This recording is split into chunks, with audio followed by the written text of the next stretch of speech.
En direct de la Maison du développement durable à Montréal. Bienvenue à Farouche! On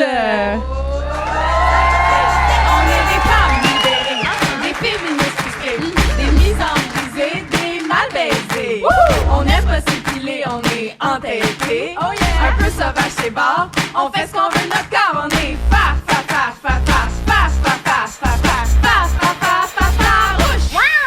Approche-toi pas. Bonjour tout le monde, je m'appelle Coralie Laperrière et j'utilise le pronom elle. Et moi, c'est Emna Achour et j'utilise aussi le pronom elle. Et on est vos deux animatrices du podcast écoféministe Farouche, le seul podcast qui permet dorénavant à son auditoire d'aller pisser dans l'eau de pluie. Merci la Maison du développement durable! Oui! Meilleur flex, honnêtement. Meilleur flex. Oui, puis avant d'aller plus loin, on vous rappelle que c'est toujours super apprécié quand vous nous laissez un petit avis et un beau 5 étoiles sur les plateformes de balado. Ça nous aide beaucoup. Fait que, pas vous là, qui êtes là sur place tout de suite, là, à la pause, là, mais à l'audio. Prenez des notes. Et aujourd'hui, c'est un épisode particulier, la gang, parce qu'on souligne deux grandes premières. Non seulement notre premier épisode à la Maison du développement durable, mais aussi notre tout premier épisode depuis que Farouche est officiellement produite par notre média indépendant préféré, Pivot! Oui, le seul média qui nous donne l'espoir qu'on est plus que 6 progressistes au Québec. Ça, c'est fun. On est au moins 50 aujourd'hui, c'est super. Et aujourd'hui, on a l'honneur d'être avec les fabuleuses Rachel Gilmore et Samia Amrani. Rachel, t'es journaliste indépendante. On te connaît surtout pour tes analyses approfondies sur les réseaux sociaux. Merci d'être là. Puis nous, notre podcast, c'est Farouche parce que ça veut dire sauvage, indomptable, pas trop approchable par les hommes. Est-ce que tu te sens farouche aujourd'hui? Absolument. Oh, yes. Tous les jours, ouais. Yes! Ben merci d'être là. Et toi, Merci à vous. Samia, je fais ton petit pedigree. Tu es avocate en droit de l'immigration. Tu es présidente de Helm Montréal, qui est un organisme de défense des droits des personnes LGBTQIA+, arabophone à Montréal, quand même. Tu es cofondatrice... Oui, wouh! J'aime ça. Tu es cofondatrice de la section montréalaise de Queers for Palestine et co-organisatrice de Wild Pride, Fierté indomptable à Montréal, que vous avez peut-être vu passer. On l'applaudit! Toi, Samia, te sens-tu farouche ce soir? Tous les jours. Tous les jours aussi? Tous les jours, absolument. Déjà, vos bios sont quand même farouches. Ouais, quand même à la base.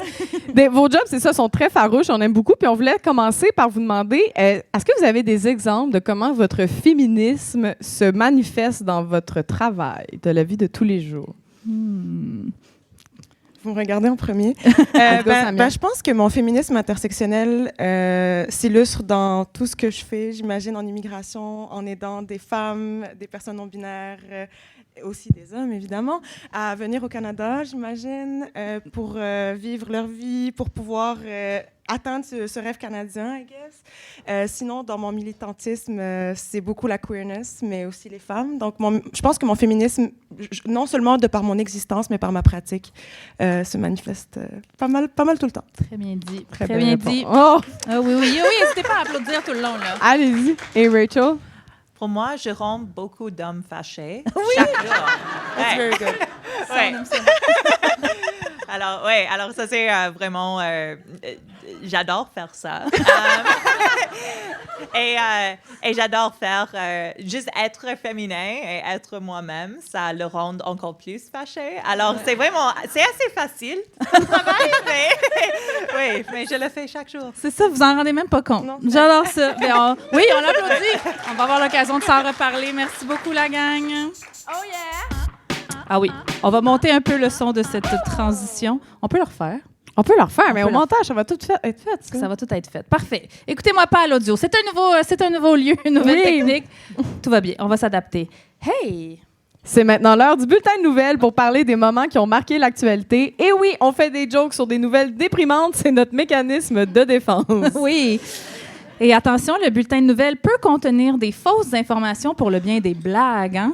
Enlevez pas les cartes de presse à pivot, par exemple. C'est tout ce qu'ils ont. Okay. Le 21 septembre dernier, Nouran Rezaï, un adolescent de 15 ans, a été tué par balle par un policier de Longueuil. Et le 1er octobre, Gabi Renaud, une femme de 44 ans, a été tuée par son conjoint, faisant d'elle la 14e victime de féminicide cette année. Et c'est face à cette violence policière et conjugale que François Legault a décidé de répondre en s'attaquant aux menaces des islamistes radicaux et des syndicats. Ben oui. Si vous voyez pas le lien, c'est normal, il y en a pas. Oui. Et après 25 ans de propagande islamophobe qui suppose que les islamistes radicaux, ils vont imposer la shawarma au Québec, les experts affirment qu'en fait, c'était dans la tête à Frankie all along et que les ventes de pepperoni se portent toujours très bien, là. Les grandes centrales syndicales de la province ont répondu aux attaques du gouvernement en disant on a bien des défauts, mais c'est quand même pas nous qui avons causé les dépassements de coûts d'1,1 milliard de SACLIC, le 470 millions de perdus dans Nordvolt et le 568 millions dans recyclage carbone Varennes. PS, ça serait le fun que les gens se rappellent que sans les syndicats, on travaillerait 6 jours semaine puis il n'y aurait pas de vendredi. Non. Surtout les vendredis.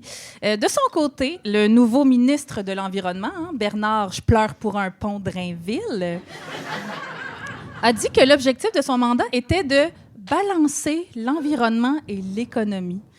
Ouais, bref, ouais. Petit bruit de vomi, on apprécie l'effet spéciaux. Bref, avec lui, c'est toujours la même chanson. Puis là, on parle pas de la fois où il a été vraiment cringe puis qu'il a chanté la toune des Cowboys fringants en conférence de presse. Non. La CAQ a d'ailleurs annoncé l'abandon de l'interdiction de vente de véhicules neufs à essence dès 2035 et justifie sa décision par l'arrivée au pouvoir de Donald Trump. Pour un gouvernement qui voulait pas importer des conflits, ils sont pas mal en train d'importer la lâcheté.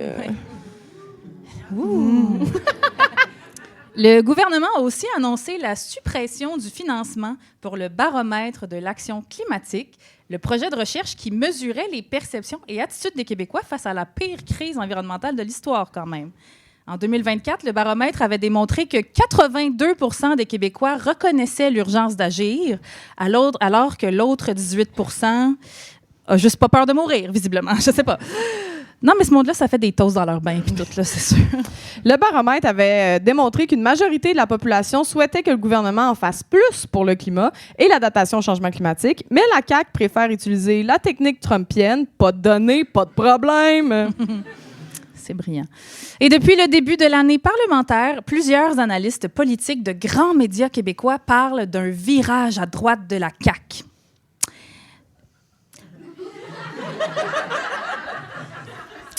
Là, on va vous tenir la main en vous disant ça, là, les analystes. Là. La CAQ a toujours été à droite, non? Ouais, on va même vous flatter les cheveux en vous le disant, les médias, là. Être contre les personnes trans, les personnes immigrantes, les syndicats et la science climatique, ça a toujours été à droite. Ouais, permettez-nous même, tant qu'à y être, de vous chanter une petite berceuse en vous le disant, les médias. Vous pensez que vous êtes au centre, mais ça n'existe pas, le centre. Hein? Le centre, c'est juste l'ennemi du fascisme qui est trop pissou pour prendre sa place. Ouais. Et c'est pourquoi il est important de soutenir vos médias indépendants préférés, comme notre nouveau producteur Pivot, le seul média à ne pas avoir braillé le décès de Charlie Kirk. Attention, vous autres, attention. C'est les élections municipales partout au Québec. Je ne sais pas si vous étiez au courant. Ouais, les pancartes dehors, c'est pas parce que le monde s'est mis à mettre leurs cartes d'affaires sur les poteaux. Non. Puis là, on doit vous le dire, là, ça fait du bien. Une élection où tous les problèmes ne sont pas mis sur le dos de l'immigration. Enfin, tu sais, cette fois-ci, c'est vraiment différent. C'est sur le dos des pistes cyclables. Non, mais c'est rafraîchissant. Et à Montréal, la lutte est serrée entre les progressistes, les indécis et celles qui veulent plus de places de stationnement. L'ancienne ministre libérale fédérale Soraya Martinez-Ferrada est candidate à la mairie pour le parti Ensemble Montréal, l'ancien parti de Denis Coderre, qui était lui aussi un ancien ministre libéral fédéral, et elle promet d'apporter un vent de changement. On dirait que je serais pas surprise qu'à la fin des élections, genre, on fasse une scène à la Scooby-Doo, puis là, on fasse comme... Finalement, en dessous de Soraya, c'était Denis Coderre tout le long. Je sais pas. Ça l'a vraiment changé, Compostelle. Parmi ses promesses, Ensemble Montréal prévoit éliminer 1000 postes à la ville de Montréal. Mais tu vas couper qui, Soraya, là? Tu penses-tu vraiment... Comment tu vas y choisir les 1000 personnes supposément inutiles, là? Tu vas couper des bibliothécaires parce que tu lis pas de livres? Des employés pour l'épuration d'eau parce que tu bois juste de l'eau Fidji? Tu sais, la petite bouteille, en tout cas. Ouais. Le parti Ensemble Montréal promet également d'assouplir le règlement sur les locations à court terme de type Airbnb, qui, on le rappelle, est un facteur aggravant de la crise du logement. Oui, bouh, j'aime ça. Les mauvaises langues diront que ça a peut-être un rapport avec le fait qu'elle a déjà été ministre fédérale du tourisme puis qu'elle a dû se faire inviter une couple de fois à manger des huîtres dans des restos trop chers par des lobbyistes pro-Airbnb. Mais nos langues à nous, ils diront pas ça, là. Madame Martinez-Ferrada aurait justifié l'assouplissement de la réglementation en disant qu'elle ne voudrait pas pénaliser les citoyens qui désirent arrondir leur fin de mois. Bon, c'est sûr que si les 3,5 n'étaient pas 2 000 $ par mois, il n'y a personne qui serait obligé d'arrondir ses fins de mois. Mais en même temps, ça va être parfait pour les 1000 personnes de la ville qu'elle aura collissées dehors pour aucune bonne raison. Hein? Ils vont pouvoir sous-louer leur garde-manger. Oui. Oui, mais la chef d'Ensemble Montréal reconnaît le fléau de la crise du logement. Elle promet même d'éliminer les campements de personnes itinérantes à Montréal dans 4 ans. Je sais pas trop comment qu'elle va faire ça, sûrement en leur payant des Airbnb à 500 $ la nuit dans le Vieux-Port, je sais pas. Le parti propose également un moratoire de 12 à 18 mois sur la construction de nouvelles pistes cyclables. Bref, un parti pro-propriétaire, anti-mobilité durable. Hey, on est rendu avec la CAQ au municipal. Ouais. Dis pas ça, là, je vais faire des cauchemars à l'idée que Bernie Drainville privatise les bacs à compost. Je suis comme... Bref, Ensemble Montréal, en plus d'avoir une plateforme béton, là, puis pas béton dans le sens de solide, là, béton dans le sens de « hey, oublie ça des nouveaux espaces verts », ben, en plus de ça, le parti propose des candidats de la qualité du Parti populaire de Maxime Bernier, la gang. Oui, comme un certain Luciano Recchini dans Rosemont, la petite patrie. Oui, ça, c'est le candidat qui a dit au journal Le Métro en 2021 que l'écologie n'était pas importante pour lui et ce qui compte, c'est ce qui lui reste dans les poches. Oui. Et qu'il ne recyclait pas. C'est comme, comment Luciano recycler, c'est vraiment la base. Là. Il y a des messieurs en pick-up qui recyclent puis qui apportent leurs tasses réutilisables au Tim Hortons. Oui, t'es capable. Soulignons également la candidature du masculiniste Alexandre Giasson dans Hochelaga Maisonneuve, qui a finalement été exclu après que juste 142 femmes en politique aient dénoncé ses propos. Je pense que la seule femme qui n'a pas insulté publiquement sur Facebook, c'est sa mère. L'ex-candidat a entre autres qualifié l'organisme de Mères au front de bourgeoise monoparentale éco-anxieuse. Moi, ça me donne envie de dire, ouais, pis ça. Hein? Ça serait pas parce qu'il y a une couple de bourgeoises monoparentales éco-anxieuses dans Mères au front qui n'ont pas raison. En tout cas, c'est toujours mieux qu'un douchebag misogyne climato-sceptique. Oui. Parlant de candidats qui portaient sûrement leur masque en dessous de leur nez pendant la pandémie. À Québec, maintenant, un candidat de l'équipe de Saint-Mamad, Napoléon Wu, s'est écarté de la course après avoir dit que la crise de l'itinérance dans la basse ville de Québec était causée par, attention, une culture qui encourage les gens à rester oisifs. C'est pas une joke écrite par Farouche, là. Il a dit ça pour vrai. Oui, lors de son premier point de presse à titre de candidat, il a affirmé « L'itinérance doit être une période de transition, pas un genre de culture où vous mangez gratuit, vous avez le logement gratuit et les vêtements gratuits. » Là, tu te trompes, là, monsieur Wu. Ça, c'est des Nepo baby. Faut pas que t'en veuilles aux personnes itinérantes, mon chum. Faut que t'en veuilles aux enfants de Luc Poirier. Oui, c'est ça. Oui, M. Wu a aussi dû faire face à la musique pour d'autres propos controversés qui ont refait surface. Il aurait dit par le passé que les organismes communautaires pleurent pour de l'argent et qu'ils aiment ça, l'industrie de l'itinérance. Ah oui, tu sais, tous ces travailleurs communautaires qui roulent en Mercedes et qui se font graisser la patte par Big Accueil Bono. Finalement, le candidat a décidé de se retirer de la course et a été remplacé dans Saint-Roch-Saint-Sauveur par une travailleuse sociale. C'est tant mieux. Mais une travailleuse sociale qui n'a jamais habité le quartier. Elle pensait sûrement que Saint-Roch-Saint-Sauveur, c'était un nouveau parc aquatique. Je pense que ça sonne comme un endroit où il y a une piscine à vagues. En tout cas. Et là, j'aurais un message pour sa maman des Soraya Martinez-Ferrada. Là, à cause de vos niaiseries, s'ils nous écoutent. Là. Faut que je prenne le bord de Bruno Marchand puis Luc Rabouin. Savez-vous à quel point il faut que ça aille mal pour que je prenne pour 2 hommes blancs? Parlons maintenant de nos voisins du Sud qui rendent la vie tellement plus excitante parce qu'on sait jamais quand ça va péter. En manque d'adrénaline, pourquoi faire du deltaplane pour vivre des sensations fortes quand on peut habiter à quelques centaines de kilomètres de la frontière avec un pays dirigé par un fasciste? Oui. Grande nouvelle quand même aux États-Unis, Donald Trump a annoncé que le pays avait trouvé la cause de l'autisme sur un blog genre eugenicsiscool.com, visiblement. Là. Il s'agirait de la prise de Tylenol chez les femmes enceintes, la gang. Ben oui, Ce à quoi les experts du monde entier ont répondu « The fuck not! Vraiment pas! Vous voulez pas financer la science en place là, pour qu'on trouve la cause? » Je sais pas. Et si on suit la même logique de l'administration Trump, la question se pose, on peut-tu savoir ce que la mère de Trump a consommé pendant qu'elle était enceinte? Tu sais? Pas la même affaire. Non, mais c'est parce qu'on aimerait ça éviter de mettre au monde d'autres petits bébés fascistes. Là. Oui. C'est possible. Non, mais je pense que ça, c'est un effet secondaire de l'autobronzant, j'imagine. C'est comme plus tu ajoutes des pigments, plus tu enlèves de l'empathie. Ah ouais, tu penses? Ben ça doit, là. C'est comme la seule réponse que j'ai trouvée pour expliquer qu'il y a plein d'influenceuses qui encouragent encore des entreprises sionistes. Ah. Sûrement. Sinon, depuis le 1er octobre, le gouvernement des États-Unis est en shutdown. Au début, je pensais que c'était une bonne nouvelle et que ça voulait dire que Donald Trump avait mis la clé dans la porte. Puis je pensais que la Maison-Blanche allait faire une grosse vente de liquidation, tu sais, puis qu'on allait pouvoir acheter des chaises de bureau puis les Epstein Files. Mais non. Mais non, le shutdown du gouvernement fédéral, c'est assez compliqué à expliquer. Là, on ne rentrera pas là-dedans. Mais l'affaire à retenir, c'est qu'il y a des millions de militaires qui ne seront pas payés. C'est fini, ils ne sont plus payés. On ne sait pas on sait pas comment se positionner par rapport à ça, farouche. Comme on est pour les droits des travailleurs, mais notre limite, c'est vraiment les habits de camouflage, là, par exemple. La seule bonne nouvelle aux États-Unis, c'est que le chanteur engagé portoricain Bad Bunny va assurer le spectacle de la mi-temps du Super Bowl. Et paraîtrait-il qu'à chaque fois qu'un artiste woke est sélectionné pour l'événement sportif, il y a un Cybertruck qui meurt. En Palestine maintenant, ou en tout cas ce qu'il en reste, Israël et le Hamas seraient arrivés à une entente de cessez-le-feu qu'Israël a célébré aussitôt en ne cessant pas tant le feu. Hein?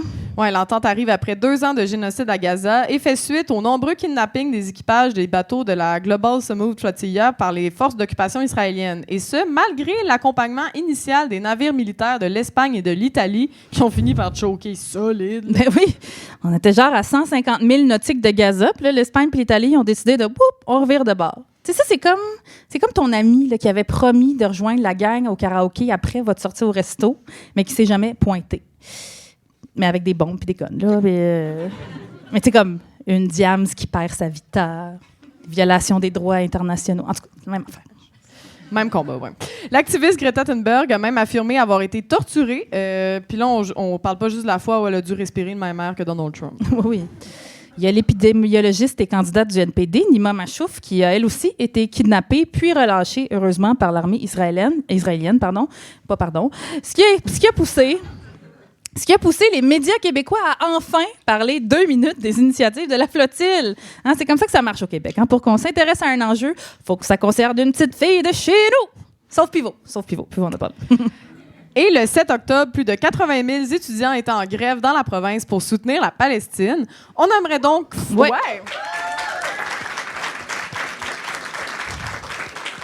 Farouche aimerait donc formellement présenter nos excuses à toutes les Gen Z pour avoir ri de leurs pantalons taille-basse puis leurs danses sur TikTok.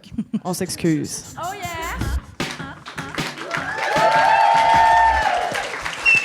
C'était costaud comme bulletin de nouvelles. Hein? Oui!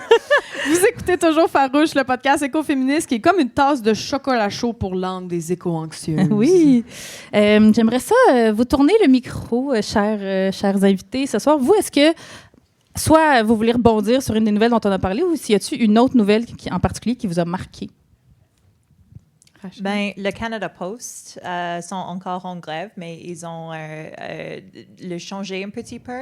Il va recommencer un peu de la service, mais c'est vraiment un problème sérieux dans le contexte que le gouvernement détruit les mouvements de labor dans ce pays. Et il commence avec, il y avait les flight attendants, il y avait Canada Post, et je pense que c'est vraiment quelque chose qu'il faut... J'ai pas une bonne blague pour ça, mais c'est vraiment quelque chose de sérieux quand on regarde. Oui, vraiment. Moi, je pense que spontanément, je parlerais de la Gen Z 212 au Maroc. Donc, vous parliez de Gen Z qu'on riait de leurs pantalons, mais les Gen Z sont en train de faire vraiment des gros moves. Puis, tu sais, on a vu ça déjà au Népal. En premier, on a vu ça, le Népal, après 2 jours, ils ont shut down le gouvernement, ils ont mis le feu. Ils ont lancé le premier ministre dans la rivière. incroyable. Ça donne des incroyable. idées, là, comme la gang. Puis en faisant des TikTok, tout ça, en faisant des TikTok, genre c'était incroyable. Il y a eu le Kenya, il y a eu Madagascar, puis là il y a le Maroc, et ça a été tellement touchant pour moi parce que je suis retournée, moi je suis marocaine, j'ai grandi au Québec, mais je suis retournée au Maroc 1 an, il y a 2 ans, puis je me suis fait plein d'amis Gen Z, et donc je voyais ça, tu sais, de près sur Instagram, je voyais mes amis prendre les rues, puis je trouve ça juste absolument fascinant. Puis aujourd'hui, le roi Mohamed VI faisait un speech, puis on attendait ce speech-là pour voir qu'est-ce qui allait se passer. Puis ben, ça se ressemble un petit peu partout, la politique, parce qu'il n'y a pas grand-chose qui va se passer. Donc, je trouve ça quand même intéressant. Puis de voir aussi l'évolution, parce que j'en parlais avec ma mère, puis ma mère, c'est la première fois qu'elle voit ça. Tu sais, les gens ont tellement peur, entre guillemets, de la monarchie, puis peut-être que je ne devrais pas en parler, mais bon. Puis, tu sais, c'est quand même très inspirant. Puis aussi de voir, j'ai hâte de voir là, comment ça va changer dans les semaines à venir. Nous, on va se mobiliser, les MRE, donc les Marocains résidant à l'étranger, on a décidé de se mobiliser. Il y a la France qui se mobilise, il y a l'Allemagne qui se mobilise. C'est vraiment magnifique, là, vraiment, vraiment. On va devant le consulat du Maroc, puis on chiale. Oui. Mais oui, j'ai hâte de voir, pour vrai, parce qu'en ce moment, le fascisme, ça semble s'internationaliser, puis ça fait peur. Mais les Gen Z sont, ben en tout cas pas les Gen Z en particulier, mais les jeunes sont souvent les initiateurs des gros mouvements. Ils n'ont pas de job! Bon. Elle était trop facile. Non, mais je trouve que ces temps-ci, quand on regarde dans la rue, il y a vraiment comme une espèce de... T'as les jeunes étudiants, puis t'as genre les retraités. Puis t'es comme unite. Genre, comme les gens qui n'ont pas de travail, veulent pas, ils ont moins... Ben c'est vrai, mais ils ont moins peur de perdre une job, de, tu sais, les enfants soit sont plus vieux, puis sont corrects, ou ils en ont pas. Fait qu'il y a comme... Ils n'ont pas de meal prep à faire le samedi, ils peuvent aller manifester. C'est beaucoup. Non, mais on niaise, mais c'est ça. Mais c'est ça, tu sais, reste que comme la maternité ou la parentalité, ça peut vraiment comme retarder un peu quand même l'implication des gens, sauf mère au fond, les bourgeoises monoparentales. Mais fait je trouve qu'il y a ça qui est beau dans la rue ces temps-ci. Puis justement, je fais du pouce avec ce que Rachel a dit, c'est que là, ceux qui font pas ça, c'est les travailleurs. Fait que ceux qui s'impliquent pas de façon grassroots, j'ai envie de dire, mais c'est quand même grassroots, là, les syndicats, mais là, c'est les travailleurs. Mais là, eux, dès qu'ils se mobilisent, on leur tape dessus. Ah, vous paralysez le pays quand c'est la Poste Canada. Là, c'est non, mais là, les pauvres personnes qui attendent des chèques puis ces affaires-là. Quand c'est la STM, c'est comme mais là, tous les gens qui sont obligés de prendre le métro. Alors que tu fais non, mais c'est le seul moment où ces gens, la classe de travailleurs peut se mobiliser, c'est parmi les syndicats, c'est parmi les grèves, tu sais. Fait que je trouve que c'est assez capoté ce qu'on voit en ce moment parce que tout le monde se mobilise en même temps, mais on dirait qu'on est tous déprimés que personne le fait, mais en même temps, t'es comme, non, checkez, là, il y a de quoi qui se passe, tu sais. Oui. On manque peut-être... Tu sais, avez-vous vu des images de ce qui se passait en Italie, mettons, là, dans les derniers jours, qui ont comme tout shut down, puis dans les rues, puis sur les chemins? Moi, je suis comme, on fait ça.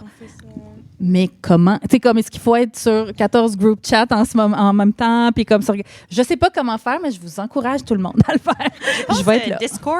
Oh! Exactement, Discord, c'est ça. C'est ça, ils s'organisent sur des... Les Gen Z, c'est pourquoi ils peuvent pas de job et Discord. C'est les sweet spots.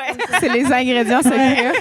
Est-ce que, tu sais, Rachel, tu es journaliste, mais journaliste indépendante. Ouais. Est-ce que toi, tu peux te permettre de... Péter des affaires. Oui, c'est ça. Mais de manifester. Ouais. Je me souviens de la première fois que je suis allée à une manifestation, merci, après de devenir indépendante. Et j'étais comme peur parce que je n'avais pas le droit d'aller aux manifestations quand je travaillais pour Global News ou CTV. Et je suis allée à une marche pour les droits des personnes transgenres et j'étais comme... Je suis ici, j'ai le droit d'être ici, je peux faire ça, je peux marcher et j'ai senti comme la communauté et c'était juste, j'avais un moment où je pensais comme, c'est triste que les journalistes, ils peuvent aller à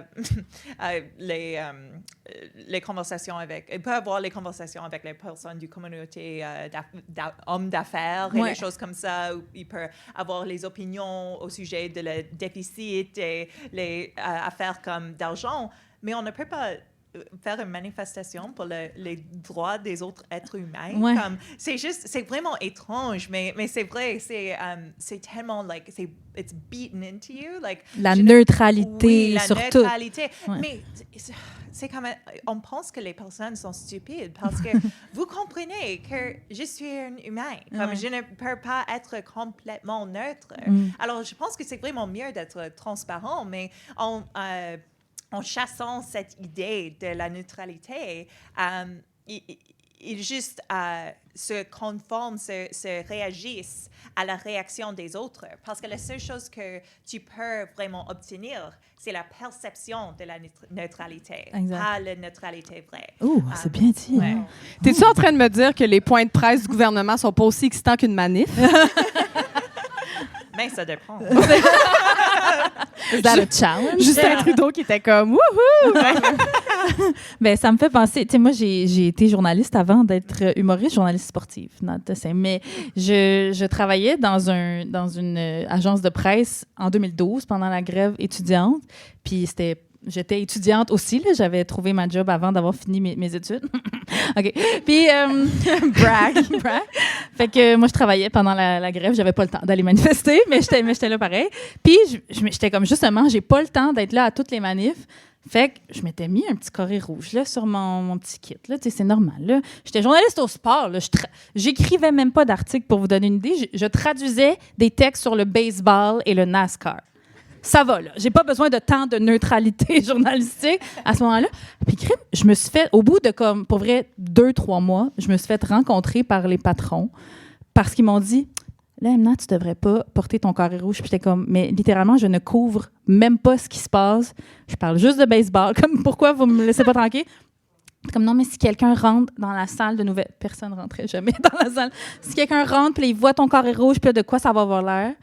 Puis j'étais tellement fâchée, j'étais comme, voyons donc, puis... Mais c'est aussi que... Tu l'as enlevé. Fait que non, mais je l'ai mis genre dans ma poche, puis j'étais comme, je le laissais dépasser. Non, mais en tout cas, j'avais 20 ans, là, mais... J'avais 20 ans, j'avais 22, mais c'est aussi là que j'ai réalisé, puis là, vous allez me dire, you don't say, mais à l'époque, je savais pas. Moi, je pensais que, mettons, une salle de nouvelles, ça allait être du monde de gauche. Je le dis, puis je ris, là, mais c'est juste Pivot maintenant qu'il l'est, mais je veux dire, moi, je pensais que mes collègues journalistes, ils seraient tous pour la grève. Puis je me suis rendu compte rapidement, ouais, c'est Gabriel qui rit en arrière. Puis je me suis rendu compte, en entendant les conversations, que non, c'était tous des monsieur blancs qui étaient comme...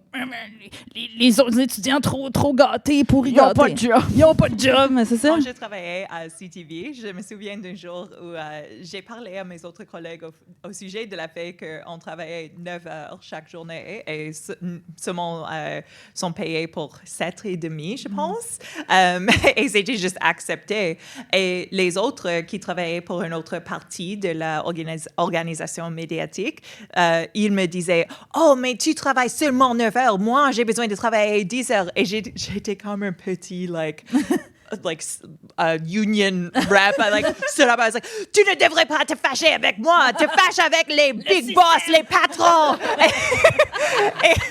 et à la fin de la journée, elle était dans l'ascenseur et elle était comme, you were right. Yes. Un bébé. One at a time. Ouais. Mais bravo d'être toute self-employed aujourd'hui. Oui. Ben, j'ai pas d'autre choix. Entendre les histoires comme ça, it was only a matter of time. Oui, tout à fait. On y reviendra plus tard dans les questions féministes. Toi, Coco, y a-t-il quelque chose qui a marqué ton attention, à part les 140 affaires qu'on a nommées? 140 affaires. Oui, ben moi, ces temps-ci, c'est le AI Slop qui vient me chercher beaucoup. Donc, tu connais pas l'expression AI slop? Quand tu vois de la merde qui est clairement faite par AI sur les réseaux sociaux, tu commandes AI slop. OK. Pour les faire chier un petit peu. Quelqu'un fait « Oh! » Mais, dans le fond, c'est surtout que il y a de plus en plus, on voit vraiment comme de plus en plus d'entreprises aussi utiliser le AI juste de façon vraiment casual. Notamment l'Auto-Québec a utilisé dans une publicité sur les réseaux sociaux, genre petit post publicitaire l'Auto-Québec, du AI. Puis je trouvais ça vraiment dégueulasse. Puis du AI vraiment poche aussi. Là, genre, c'était quelqu'un en traîneau avec des mitaines. Il y avait comme 6 mitaines, genre, sur le traîneau. Puis t'es comme, c'est l'Auto-Québec. Là. Ils ont de l'argent en tabarnouche. Ils pourraient en donner à des artistes québécois, graphistes. Puis, ils l'ont pas fait. De plus en plus, je trouve qu'on normalise ça, le AI. Et là, tu as OpenAI qui a lancé Sora, qui est une application pour créer des vidéos à partir du AI. Et Meta a lancé Vibes, qui est pour aussi regarder des vidéos AI, genre pour scroller du AI. Mais je suis comme, qui veut faire ça? Ah, tu scrolles, au lieu de scroller des créateurs de contenu TikTok, des fausses vidéos. Puis des fausses vidéos vraiment, tu sais, vraiment plates que comme sont pas intéressantes ces vidéos-là en plus là, tu sais. Puis t'allais dire quelque chose, Rachel? Mais juste, si tu veux comme fondre un how do you say ice like an iceberg yourself? Iceberg. En français? Oh, OK. Ben, si tu veux C'est le vraiment fondre gossant. toi-même, juste Ouais. scroll. Oui, Si c'est tu utilises ça. assez d'énergie, juste continue, et tu as ton propre iceberg qui est fondu. Like, C'est vrai, c'est une bonne façon de voir Ouais. les choses. Tu me fais penser que si les gens me suivent sur Blue Sky, ma photo couverture sur Blue Sky, c'est une vieille pub de Exxon qui disait que Exxon était tellement... Tu rappelles c'est quoi Exxon? Exxon, qui est une entreprise de pétrole, dans le fond, puis ça disait que l'énergie de Exxon, on brûle tellement d'énergie de Exxon, c'est genre une pub des années 70, qu'on est en train de faire fondre des glaciers. Ah, des glaciers, pardon. Oui. Ah, des glaciers, mais on dit Mais on iceberg. dit iceberg. C'est parce que le Québécois, on a trop mais d'anglicisme. j'ai pas dit proprement, c'est iceberg. C'est Iceberg. comme ça? Ouais. Yeah. Comment how do you say? Iceberg. Comment toi, tu J'essaie de le dire en fait. Iceberg! Mais il disait, il se vantait de ça, Exxon, dans les années 70, ce qui est quand même assez Super. fascinant. Mais tout ça pour dire que oui, il y a vraiment comme cette espèce de genre... Personne n'a demandé ça, le AI. Puis là, ils sont comme, non, scroll du AI vraiment pas intéressant. De genre, des fois, en plus, je sais pas si vous avez vu ça, là, il y a comme vraiment un truc d'anthropomorphisme, de genre des lions cotes. Des lions bien bâtis, là. Oui, c'est genre des animaux, puis c'est comme, à quoi aurait l'air un hippopotame s'il était sexy, puis c'est comme... On avait vraiment besoin de ça. C'est qui a besoin de ça? Mais t'as-tu vu qu'il y avait aussi des chanteurs et des chanteuses AI? À un moment donné, c'est tombé dans mon... Genre, j'avais mis comme Spotify, genre Genius, je sais pas quoi. Ils ont fait une playlist basée sur ce que j'aime. Puis là, j'étais genre, c'est donc ben bon. Puis là, je suis allée voir. Puis la chanteuse qui avait genre 1,8 million d'auditeuristes, c'était pas une vraie personne. Puis j'étais comme, c'est donc ben triste. Genre, voyons donc. Ça fait mal. Terrifiant. Ouais. Mais Surtout Go si t'aimes Make ça. Some Money. Oui, j'aimais ça. C'était vraiment du bon R&B. Mais c'est pas une vraie personne. Genre. Ah oui, puis je parle de ça parce que j'ai écouté The Verge podcast aujourd'hui, puis là, ça parlait de ça, puis il y avait une journaliste qui était journaliste de AI, puis là, il regardait du AI slop, puis essayait de voir qu'est-ce qui était vrai, qu'est-ce qui était pas vrai, puis même la journaliste s'est fait prendre avec certaines vidéos AI. Fait que là, ça commence à nous faire comme réaliser que c'est de plus en plus difficile de décerner le vrai du faux. Puis il y avait des petites recommandations que j'ai goût de vous dire, de vous partager aujourd'hui. Plus la vidéo est longue, en fait, un 4 secondes, des fois, c'est difficile. Mais on sait qu'il y a les mains. Les mains sont toujours compliquées. Le background aussi. Le background va changer beaucoup. Donc, des fois, il y a quelque chose, il y a une plante, puis maintenant, whoop, elle change, elle s'en va. Sinon, la lumière qui est pas tout le temps parfaite partout. Donc, on peut remarquer la lumière, mais de plus en plus, ça va aller que c'est de plus en plus subtil, de plus en plus difficile à distinguer. Puis d'ailleurs, moi, je voulais savoir, Rachel, comment on se sent comme journaliste dans une époque où l'intelligence artificielle prend de plus en plus de place? Fatiguée. C'est sûr. Mais je trouve que il y a, je sais que ça développe vraiment vite, mais aussi un de mes proches amis est une personne qui est une critique de la technologie, Paris Marx, et il m'avait dit comme beaucoup des choses qu'on entend au sujet de l'intelligence artificielle, c'est juste comme les tech bros qui veulent avoir plus d'argent. Alors, il dit les choses, il fait les promesses de tout le potentiel de la technologie. Mais c'est pas vrai. C'est juste qu'ils veulent leur stock price d'être plus en valeur, de monter. Alors, peut-être que c'est un peu de coping, mais j'ai pas vraiment. Je pense qu'il y a quelque chose d'être humain qui ne peut pas remplacer. Et j'espère que c'est aussi. Je pense que si on laisse l'idée que les journalistes peuvent être complètement neutres, il y a un aspect humain nécessaire d'avoir avec les journalistes que tu consommes ton information d'eux. Alors, je pense que ça fait une menace à la menace de l'intelligence artificielle si on préfère ce type de journalisme avec plus d'humanité, plus de transparence. Alors, moi, j'ai pas trop peur parce que je pense, ce type de journalisme, mais peut-être les personnes qui ont encore essayé d'être complètement neutres quand c'est impossible devraient avoir un petit peu peur. Et ça me fait peur parce que c'est encore mieux d'avoir ces personnes humaines qui sont with flaws. Ouais. Mais c'est vrai, c'est que plus les journalistes essayent d'être des robots, plus ils sont facilement remplaçables par des robots. C'est vrai, c'est bien résumé.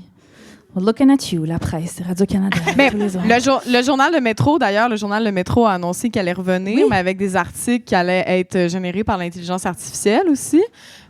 Oh mon Dieu! Il va y avoir des erreurs. Je suis tellement désolée de vous apprendre des affaires des fois. Mais oui, il va y avoir des erreurs, c'est sûr, puis ça va être... On pourra jamais remplacer, comme tu dis, même un journaliste neutre, humain, avec qui a des nuances, qui apporte comme... Ah, c'est terrifiant. C'est terrifiant. Toi, Samia, est-ce que tu as à dealer avec l'intelligence artificielle dans ton travail? C'est trop technique pour vous raconter, mais actually, oui. Genre, comme je dois dealer avec plein de corrections de permis d'études puis de permis de travail parce que, tu sais, moi, je travaille avec des étudiants et étudiantes. Puis les étudiants, au lieu d'aller comme checker leur lettre d'admission pour remplir les informations, ils vont mettre leur formulaire apparemment sur Internet, là, puis ils vont le remplir, puis ça fait en sorte qu'ils ont des permis d'études avec plein de fautes, puis qu'ils peuvent pas commencer leur session, par exemple. Donc, oui, non, ça affecte... moi, je travaille avec des étudiantes, donc c'est surtout ça que je vois. Les permis de travail, moins, mais c'est fou, dans tout. Puis même, mettons, là, je parle de droit de l'immigration, puis je parle de formulaires spécifiques à ça, mais en général, dans le monde juridique, quel que soit le domaine de droit, il y a beaucoup de gens qui, maintenant, tu sais, vont demander à ChatGPT, genre, fais-moi un premier, tu sais, draft de cette recherche, puis après, ils vont aller compléter. Puis des fois, ChatGPT va genre faire des hallucinations qu'on appelle, puis comme nommer de la jurisprudence qui n'existe pas. Donc, par exemple, Emna Achour contre Samia Lemrini. Mais tu sais, genre, ça n'existe pas, genre, tu sais. Puis il va te créer comme tout un avis juridique basé sur quelque chose qui n'existe pas. Fait que ça fait vraiment peur. Ça fait vraiment peur, ouais. Puis je me demandais en plus, parce que j'ai comme eu 2 secondes, j'étais comme, peut-être que le AI, pour les gens qui migrent, puis que c'est tellement un labyrinthe, peut-être que le AI peut un peu les aider à comme se retrouver là-dedans, puis toi, tu dis pas pantoute. Pas du tout, c'est ça, parce que je vais essayer de le résumer le plus rapidement possible, là, mais mettons, un étudiant qui fait une demande de permis d'études doit rentrer le code de son université. Puis le nom de l'université va se retrouver sur son permis d'études. Mais là, il met son formulaire pour être rempli. ChatGPT, par exemple, au lieu de mettre le bon code, par exemple, de Université de Montréal, il va mettre UQAM. Fait que là, l'étudiant arrive avec un permis d'études, puis au lieu d'être écrit Université de Montréal, il va être écrit UQAM dessus. Puis là, l'université va être comme, ben, ton permis d'études, il n'est pas pour la bonne université, fait que tu rates ta session. Mais l'étudiant, il a payé 10 000 $, par exemple, pour sa session. Il y a des enfants, tu sais, il y a des enfants. Il y a des jeunes qui viennent dans mon bureau, qui braillent, qui sont comme, ben là, je peux pas finir mon doctorat. Puis je suis comme, ben non, parce que t'as utilisé ChatGPT pour remplir ton permis d'études. Fait que c'est vraiment... Puis tu sais, effectivement, ça peut les aider parce qu'il y a un taux d'analphabétisme qui est quand même important dans la population immigrante, dépendamment de où ils proviennent. Mais au final, je pense que c'est toujours mieux d'y aller the good old way. Oui, the good old way. Ouais. Moi, toi, ça... ouais. Non, ben j'allais juste pour dire une dernière affaire sur l'intelligence artificielle. Tu sais, moi, j'utilise pas vraiment ça, mais je suis fascinée par à quel point c'est... Tu sais, je veux dire, j'utilise souvent mon téléphone pour googler des choses, mais maintenant, c'est au lieu de googler quelque chose, c'est on demande à ChatGPT. Ah, ouais. Puis là, mais c'est ça, si vous voulez avoir votre propre iceberg fondu, c'est vraiment la bonne méthode parce que c'est hallucinant comment c'est horrible pour l'environnement. Absolument. Tu l'expliquais mieux que moi parce que ça génère de la chaleur dans les serveurs. Vas-y donc. C'est ça. Ben, tu l'avais quand même. OK. Et disait les choses quand même. Non, mais moi, ça génère... Ben, si je veux... OK, m'a complété, mettons, mais ça génère de la chaleur, puis là, on doit refroidir les serveurs. Fait que là, ça prend de la climatisation. Puis là, la climatisation, l'énergie, souvent, c'est pas de l'énergie renouvelable. Ça prend aussi de l'eau pour les serveurs. Puis là, l'eau, souvent, ils prennent de l'eau potable. Why the fuck? Je sais pas. Est-ce qu'ils prennent comme la MDD puis de l'eau de pluie, tabarnak? Mais ça prend de l'eau. Puis là, cette eau-là, souvent, elle est usée. Après, on ne peut même pas la traiter parce qu'elle est passée dans des métaux, des réfrigérants, etc.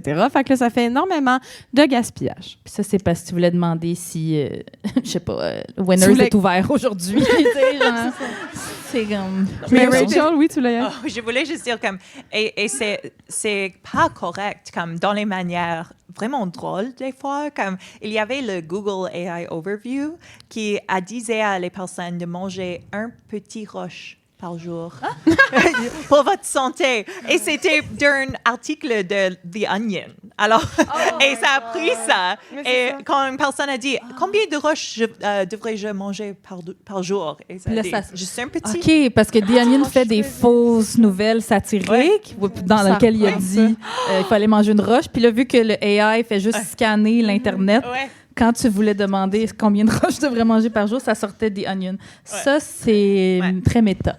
C'est très méta. Je vous amène ailleurs, OK? Moi, je voulais vous demander si vous étiez des fervents amateurs de TikTok comme moi et que vous aviez peut-être vu passer la vidéo virale où un jeune homme, cis hétéro visiblement, teste le cliché selon lequel les hommes ne savent absolument rien sur leurs amis. Est-ce que ça vous dit quelque chose? Oui, il y en a qui l'ont vu. Non, OK. Alors, j'aime ça parler de trend. TikTok, c'est ma vie maintenant. J'en ai sûrement déjà parlé. Bon, j'ai été un couple avec un homme dans ma vie, un de trop, diront certains. Et ça me fascinait quand il revenait d'avoir passé genre 8 heures avec la personne qui disait être son meilleur ami. Puis que j'étais comme, hey, tu sais, comment va sa blonde? Elle est allée à l'hôpital, je pense, récemment. Puis c'est comme, on n'en a pas parlé. Ah, OK, bien d'abord, comment il va ton ami? Il me semble qu'il y avait une audition importante. Ah, c'est ça, je sais pas, on n'a pas parlé. Puis j'étais comme, de quoi? Vous savez parler pendant 8 heures. Ils se nomment des joueurs de hockey. Oui, ils font juste... c'est vrai? Alex Kovalev, Cole Caulfield. C'est juste ça ils pendant 8 heures. Juste ça pendant 8 heures. Mais c'est ça, sûrement, il parlait de hockey, de Bitcoin. Je sais pas de quoi ça parle. Mais là, sur TikTok, donc, il y a un gars qui s'en allait voir ses chums de gars. Puis qui s'est dit, je vais tester, voir si c'est vrai que mes amis savent absolument rien de moi. Puis là, il s'assoit, puis là, il se filme, puis là, il commence à leur dire, tu sais, j'ai traversé une rupture super difficile cette année. Puis là, il y en a un des amis. Tout de suite, il l'interrompt, il est comme, non, demande-nous pas son prénom. Puis là, il fait comme, non, mais tu sais, j'ai dû quitter mon appartement, j'ai dû déménager de New York, ça m'a brisé le cœur. Est-ce que quelqu'un connaît son prénom? Et là, silence radio. En fait, ils partent à rire parce que c'est juste ça qu'ils savent faire. Puis ils sont comme Alex Kovalev. Ben c'est ça. Ça a daté Alex Kovalev. Puis là, un de ses amis, il dit, hey, il rit là, puis il est comme, hey, je savais même pas vraiment pourquoi t'avais déménagé. Je savais pas que t'avais une blonde. Je suis désolée. Puis là, le gars qui faisait le test, il dit, en fait, je vous l'ai présenté, là, vous l'avez rencontré. C'est terrifiant. Puis là, il y a plein de femmes qui ont commenté la vidéo sur les réseaux sociaux. J'ai tout aimé. Une en particulier qui s'appelle Genesis sur TikTok. J'ai vraiment aimé sa take. Elle disait, les hommes connaissent pas leurs amis, mais vont se tuer à les défendre. Puis j'étais comme, oui, là, tu sais, là. Oui, des petits. Oui, j'adore. Tu sais, là, ils connaissent pas leurs amis. Ils ont pas vraiment de conversation profonde et intime avec leurs amis. Mais quand on va leur dire, tu sais, tu sais, ton ami, j'ai entendu qu'il y avait eu des comportements vraiment problématiques, ou bien, tu sais, il a fait des commentaires misogynes, tout ça. Non, il ferait jamais ça, je le connais même trop. C'est comme... Puis là, Genesis, elle nous suggère, quand c'est ça la réponse, de leur répondre « No, you don't. No, you fucking don't. » Nomme-moi 3 personnes dans son entourage puis sa date de naissance. Puis là, on est sûr de les boucher, malheureusement. Malheureusement, puis ça me fait penser, je pense que c'est avec Catherine Côté-Andreetti qu'on a reçu cet été à Farouche, qui a écrit un livre sur révolutionner les amitiés, qui parlait vraiment de ça, là, que les hommes, en général, évidemment, là, ont des amitiés parallèles, des amitiés côte à côte. Genre, on regarde le hockey, on joue au Nintendo, mais pas face à face. Puis ça me fascinait. Oh mon Dieu. On dirait que ça me fait penser à nos group chats d'amis où est-ce que genre on raconte toutes nos vies. Dès qu'il arrive quelque chose, moi je suis comme, il arrive quelque chose, hey guys, genre il vient d'arriver telle affaire, comme j'ai l'impression que mes amis me connaissent tellement. Mais genre des fois je me dis, quand on se voit, de quoi on parle en plus, parce qu'on a tout déjà dit, tu sais, mais non, je les plains, je suis triste pour eux. Et il dit qu'il y a une pandémie de la loneliness pour les gars. De la solitude. They bring it to themselves. Demande une question. Ben c'est ça. Moi, ce que je trouve toujours fascinant, c'est à quel point, tu sais, surtout au Québec, ben, partout dans le monde, là, mais tu sais, dans les années comme 2000, il y avait vraiment dans la culture populaire le truc de genre, un gars puis une femme, ça peut pas être des amis. Tu sais, l'amitié homme-femme, ça veut dire ils vont coucher ensemble, tu sais. Puis t'es comme, Non, man, c'est juste un gars qui voulait trouver quelqu'un avec qui parler. Oui, c'est ça. Vraiment. Puis Il a cherché. il s'est trouvé une autre amie de fille. Moi, je trouve ça rassurant quand un gars a des amis de filles. Je suis comme, il y a pas... Oui. Pour moi, c'est pas... Il y a rien... Il y a pas de sous-entendu. C'est comme, non, fais-toi des amis, puis tant mieux si c'est des filles, tu vas pouvoir peut-être parler d'émotions. Oui, c'est ça. S'il vous plaît, parlez d'émotions avant de vous mettre en couple. T'avais-tu une autre... Oui, ben j'avais envie de dire, dans le fond, il y a eu la Constitution du Québec. Constitution du Québec, tout le monde. Je sais pas si vous saviez ça. On est rendu avec une nouvelle Constitution. Oh mon Dieu, j'aime ça quand vous chialez. La Constitution du Québec qui a été déposée par notre beau coquet préféré, Simon Jolin Barrette. Okay. Je sais qu'elle s'en va. J'ai-tu dit ça? T'as dit beau. Non, j'ai dit beau. T'as dit beau. C'est ça le pire que j'ai dit, en fait. Oui, coquet, ça me dérange pas. T'as dit beau. Bon. J'essaie de trouver une façon de décrire. Simon Jolin Barrette, qu'on a tous envoyé chier ensemble avec Manon Massé et Elkana Talbi. On se rappelle l'année passée à Farouche. Si vous n'avez pas entendu ça, on dit tout ensemble ta gueule, Simon, Oui. on le répète. Avoir Manon Massé sa scène qui crie « Ta gueule, Simon », c'était quand même jouissif comme moment c'était un farouche. beau moment. Et dans le fond, la CAQ propose une constitution du Québec sans consultation ni de la population, ni des groupes autochtones, ni des groupes marginalisés. Fait qu'ils proposent une constitution pour un gouvernement que tout le monde haït. Puis, ils ont inscrit, par exemple, l'égalité homme-femme dans la constitution parce que c'est important pour eux autres. Mais avec aucun projet concret contre la violence conjugale, les maisons d'hébergement puis les féminicides. Bien sûr. Ça c'est assez fou. D'ailleurs, un des exemples là, de égalité homme-femme là, qui veulent garder, c'est par exemple dire la liberté de religion ne surpasse pas l'égalité homme-femme. Puis là, l'exemple qu'ils donnent, c'est genre, si quelqu'un se présente son permis de conduire à la SAQ puis qu'il veut parler à un homme puis pas à une femme, ben il pourra pas. Puis c'est comme... C'est ce grand fléau. Y a-tu des féministes qui ont fait « Moi, je voulais parler à un gars qui veut pas me parler. » Genre... Comme, pour vrai, là, si quelqu'un veut pas te parler à SAQ, t'es comme « Mais parler à mon collègue, bien sûr. » Tu sais, je suis comme « C'est pas ça, l'égalité homme-femme. » Et... Puis, Pour la CAQ, oui. Pour la CAQ, oui, ça a l'air. Il n'y a personne qui a demandé ça. Et dans le fond, l'abattoir, shout-out à l'abattoir, qui rappelait récemment que depuis que François Legault... L'abattoir qui est une page, pas oui, un pas actual un abattoir. C'était pas qui est une page Facebook et féministe et Instagram qu'on aime beaucoup, puis elle a un surnom, c'est l'abattoir. Et qui rappelait dans le fond que François Legault, la dernière fois qu'il a dénoncé les féminicides au Québec, c'était en 2021. Et depuis, il y a 106 femmes qui sont décédées aux mains d'un homme. Et ça, il n'y a eu aucun commentaire du gouvernement là-dessus. Puis là, fait que là, il n'y a rien là-dessus dans la Constitution. Puis là, Jolin Barrette, lui, il veut rajouter dans la Constitution, il veut protéger le droit des femmes d'avorter.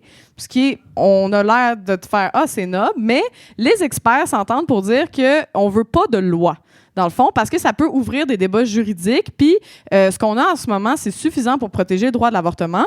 Par exemple, le droit de l'avortement, c'est un acte médical. Genre, on n'a pas de loi pour protéger les chirurgies de genoux. Et il n'en faut pas. Et c'est la même chose au niveau de l'avortement. Donc, on n'en fait pas. La Fédération du Québec pour le planning des naissances l'accuse de faire des femmes du Québec des cobayes législatifs. Puis, il y a même d'autres experts qui disent qu'il ne faut pas politiser le débat, puis ça doit rester, c'est ça, un acte médical. Puis, il ne faut surtout pas réveiller l'ours qui dort. Fait que c'est ça. Simon Jolin Barrette est comme...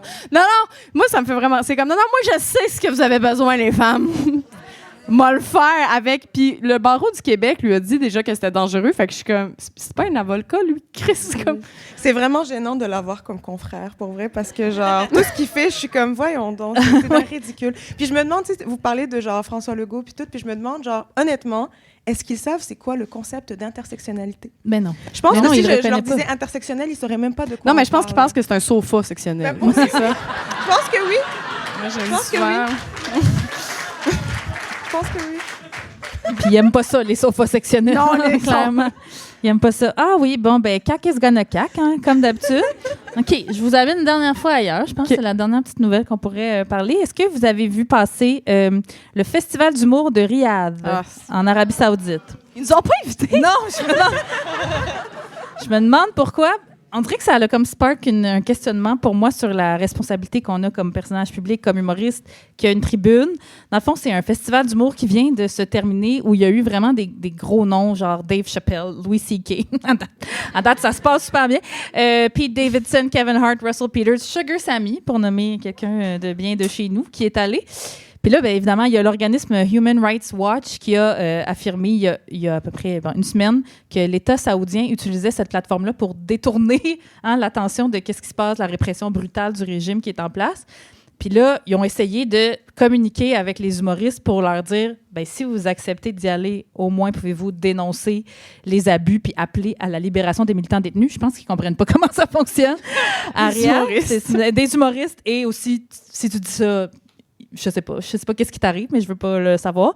Mais c'est qu'en fait, ils ont reçu des très gros chèques pour aller là, les humoristes. Je pense que le plus bas chèque, c'est comme 375 000 US. Puis il y en a qui ont eu jusqu'à 1,6 million de dollars US. Je pense même Bill Burr est allé. Ça m'a quand même étonné. Mais pour vrai, je pensais que c'était plus que ça.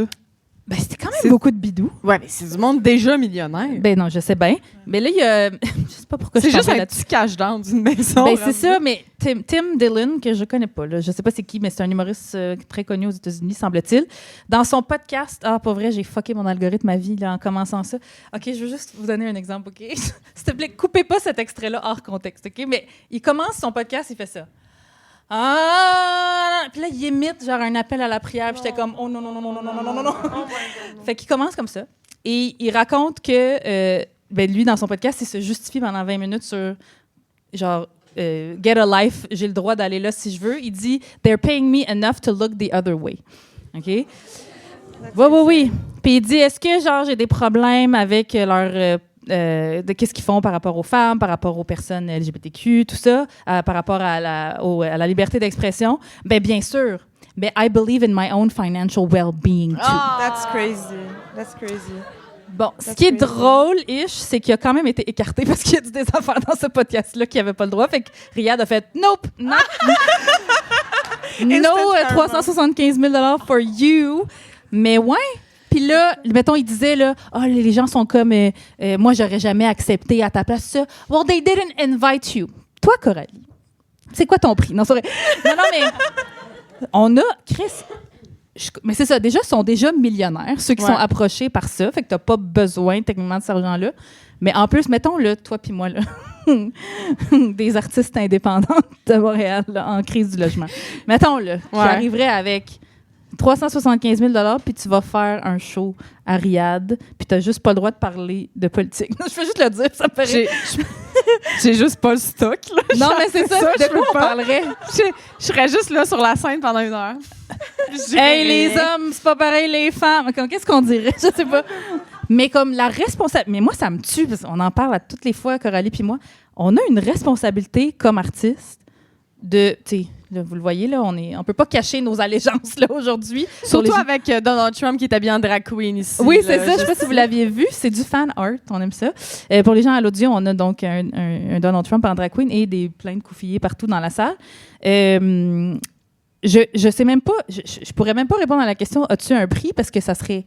Puis là, je veux pas sonner genre femme de foule vertu, là, mais juste, ça se peut pas. Ça se pourrait pas. On serait pas humoriste si... Explique-le pour moi, Coralie. Je sais pas comment le dire. On serait pas humoriste. J'explique ce qu'il y a dans ta tête. Non, mais on serait pas humoriste si on avait des propos qui seraient acceptés par le gouvernement saoudien. Je pense que c'est ça. Mais même ici, vous le faites pas. Vous n'êtes pas des sell-outs. C'est juste ça. Là, comme même pas besoin d'aller à Riyad. Là, même ici. On va même pas à Comédia à Québec. Ben, c'est ça. Mais est-ce que Sugar Sammy a été? Sugar Sammy, il est de quelle origine, Sugar Sammy? Indien. Ben écoutez, merci pour ce super long tour d'horizon qui est allé dans tous les sens, la gang.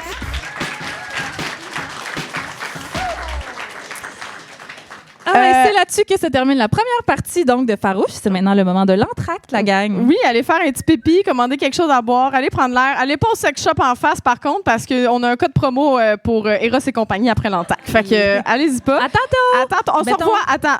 Dans 15 minutes, fait qu'à 35, vous avez vos fesses assises sur votre chaise. Fait qu'à quelle heure? 35. OK, attends. Alors, la gang, pour vous remercier, nous avons déjà notre fabuleux commanditaire Belle et Rebelle qui offre une carte cadeau de 200 $ à la boutique Oui, oui, oui. À la boutique Belle et Rebelle qui est située sur la Plaza Saint-Hubert, mais vous pouvez peut-être aussi l'utiliser en ligne. Je suis pas certaine. Sinon, c'est un bon moyen d'aller passer du temps sur la Plaza. C'est cute. Alors, on a ça à faire tirer et on a aussi le fan art qui correspond à la face de Donald Trump en drague, mais sur une tasse. On a ça aussi, oui, si vous voulez partir avec une tasse. On a aussi des livres féministes à faire tirer et une chandelle. Belle et Rebelle. Alors, on va procéder comme suit. On va piger des numéros, puis si tu es pigé en premier, ben, c'est toi qui as le premier choix du prix, et ainsi de suite. On a donc, je pense, 7 prix. OK? Alors, Rachel, voudrais-tu procéder? J'aurais besoin d'un roulement de tambour dans la salle, s'il vous plaît. Yeah! Merci beaucoup. Alors, la première personne to come on down up front, c'est 34 16 75. Yeah! On peut l'applaudir. Tu peux aller choisir ton prix. On va piger la prochaine personne. Un autre roulement de tambour, s'il vous plaît. « 34 16 89. Ben voyons donc, oui. On peut l'applaudir. OK, la prochaine personne, Samia, veux-tu piger? C'est juste la petite table là, oui. Le petit tabouret là à gauche, oui. Tu peux aller choisir ton prix. Il y a la carte cadeau en avant, puis il y a les livres, puis il y a la tasse. Battez-vous pas. Mais en même temps, j'ai confiance aux fans de Farouche. La prochaine personne, roulement de tambour, s'il vous plaît. 34 16 86. Oh! Yay!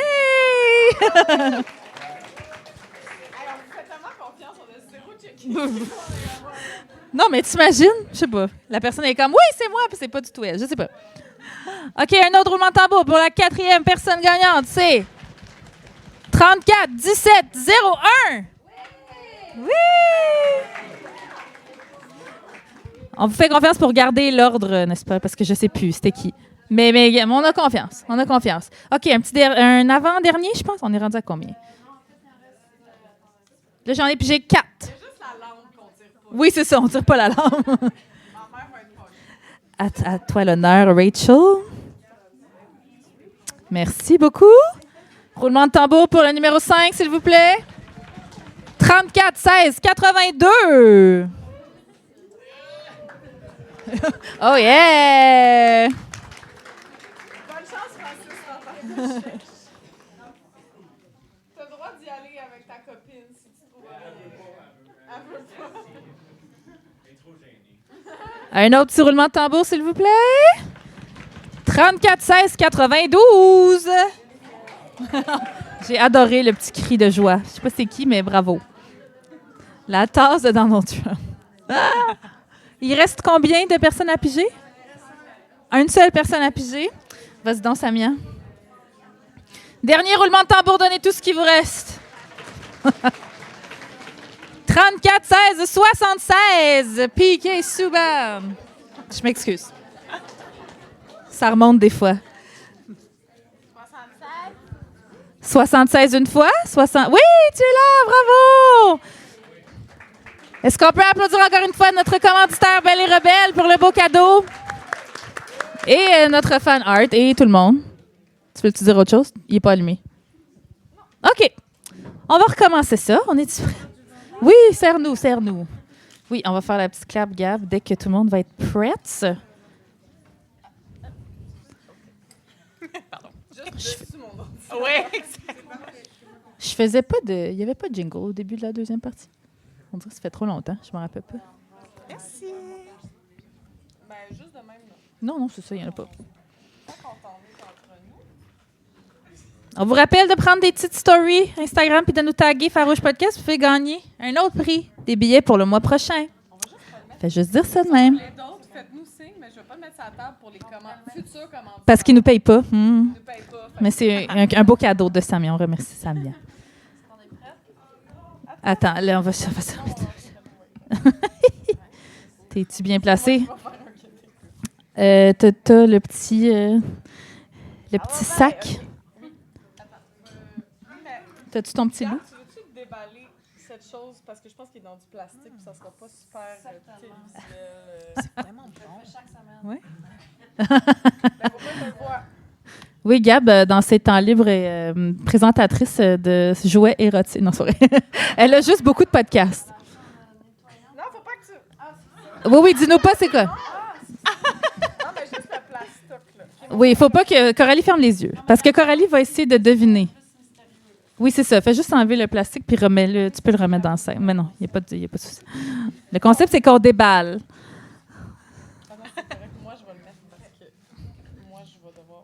C'est bon, là, on voit rien, hein, comme ça? OK, parfait.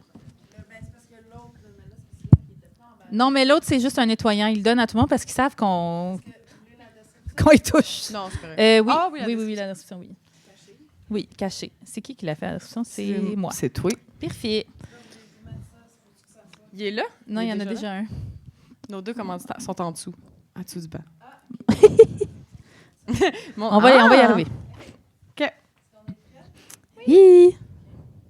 1, 2, 3.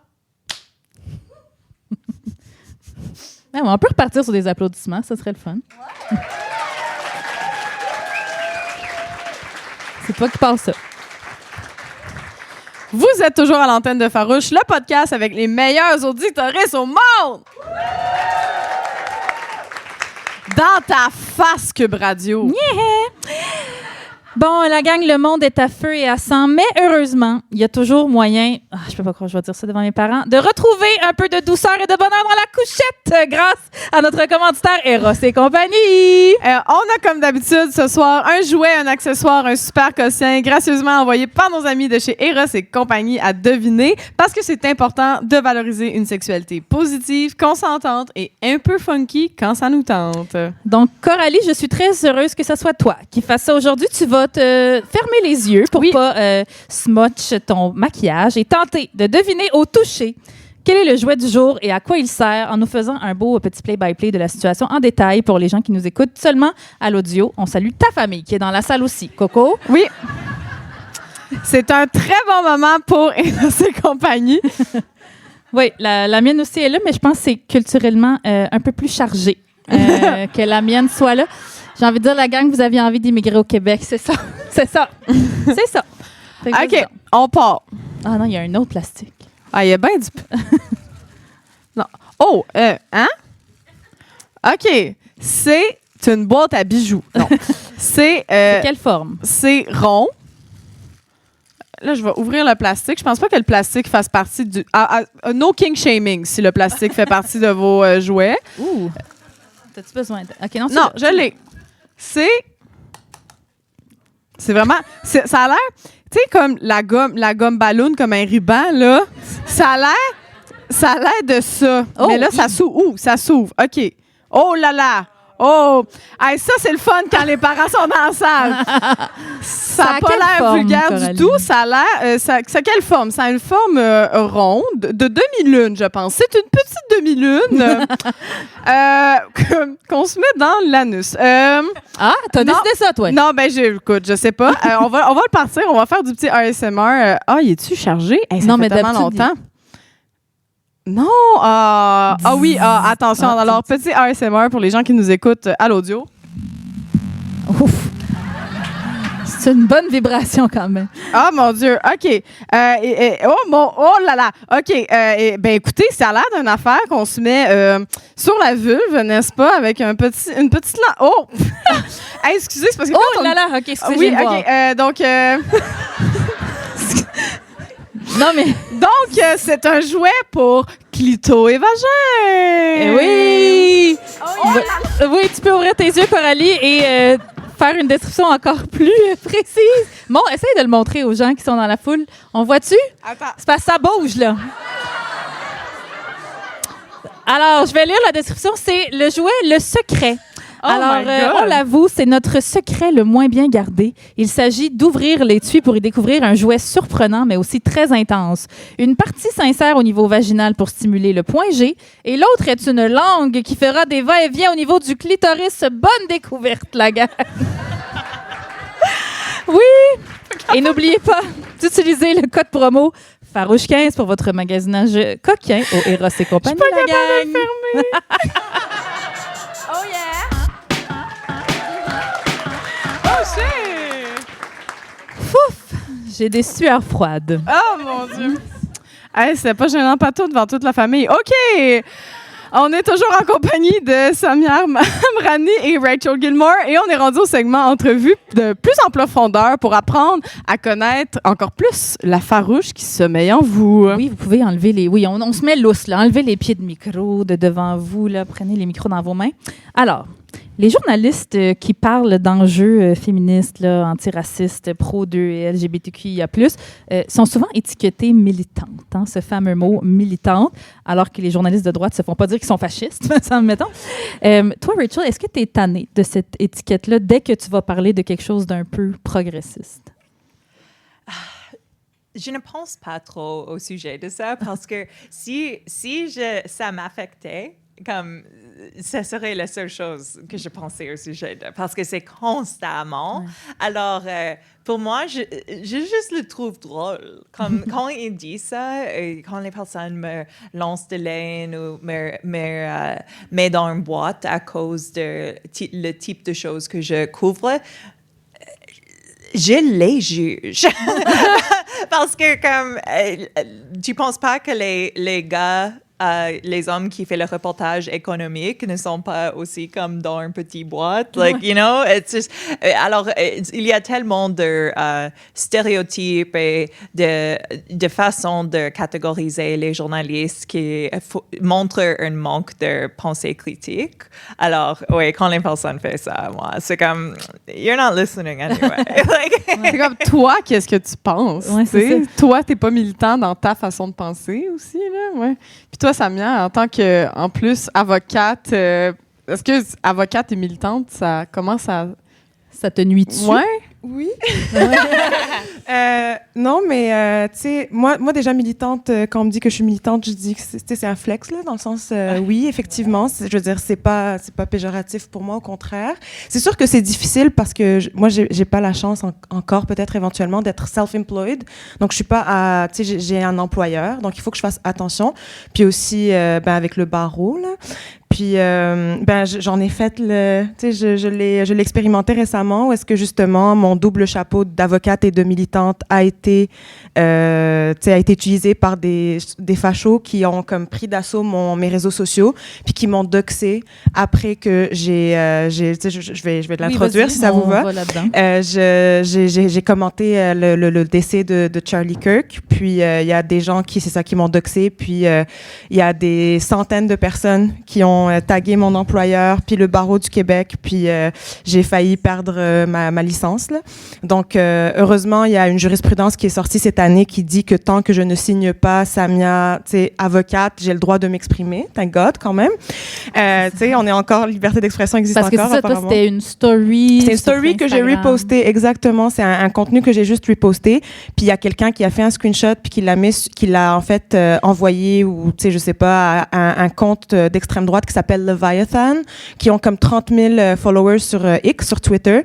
Puis c'est ça, j'ai comme des milliers de repartages, 300 commentaires de gens qui disaient Fire and Deport, les gens qui ouais.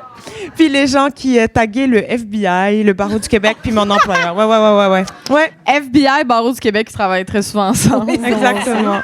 Mais non, j'ai vraiment eu de la chance parce que je m'en suis sortie. Puis, tu sais, comme j'en parlais avec Emna avant, mais j'ai vraiment été traumatisée là, parce que je sortais plus chez nous, j'avais peur. Il y a vraiment des gens qui menaçaient. Là. Le doxing, c'est le fait de mettre toutes mes informations personnelles sur Internet. Ouais. Heureusement, il n'y avait pas mon adresse, mais il y avait l'adresse de mon employeur. Et donc, c'est ça, je suis pas allée au travail pendant plusieurs jours.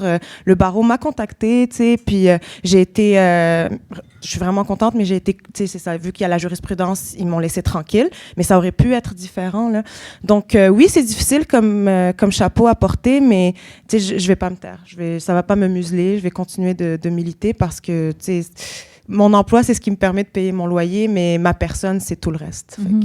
Ouais. Très bien dit. Oh. Très bien dit. Ben oui, je pense que vous connaissiez pas Rachel et Samia avant ce soir, mais vous avez ça ce point commun. Ouais. Parce que toi aussi, tu as eu... toi, c'est pour avoir fait un reportage où tu parlais de ça, puis c'était... Pour les gens qui ne l'ont pas vu, c'était dans le très soft. Là. Je veux dire, à la rigueur, Samia a l'air d'avoir appelé au meurtre de Charlie Kirk quasiment, puis c'est pas ça du tout. Mon Dieu, ne coupez pas cet extrait. Mais tout ça pour dire, C'était un reportage que tu faisais. Oui, je faisais de l'analyse. Il fait des ans que je couvre l'extrême droite dans le Canada, dans le monde un petit peu, mais j'ai vraiment comme une expertise dans l'extrême droite en Canada. Et j'ai vu dans les live streams, dans les forums que j'ai comme un compte secret où je regarde les petits nazis et je regarde ce qu'ils disent. Est-ce que, je veux pas comme doxer ton compte secret, Non. mais est-ce qu'il y a une photo? Est-ce que tu as mis une photo? Ah oui? Ouais. Je ne peux pas le décrire, mais... Non, undercover. mais- Est-ce que c'est ouais. exactement ce qu'on pense que c'est? Comme personne de droite, genre? Peut-être pas. Ils sont toutes pareilles. Je ne peux pas dire comme... Ah. Je ne veux pas réagir juste Ouais. parce que si je le perds, je perds beaucoup de Non. travail. C'est vrai. mais c'est peut-être pas ce que vous pensez, mais OK, dans Mais- ma tête, c'est un monsieur avec un pick-up et un goatee. c'est une bonne idée. Peut-être que je le changerai.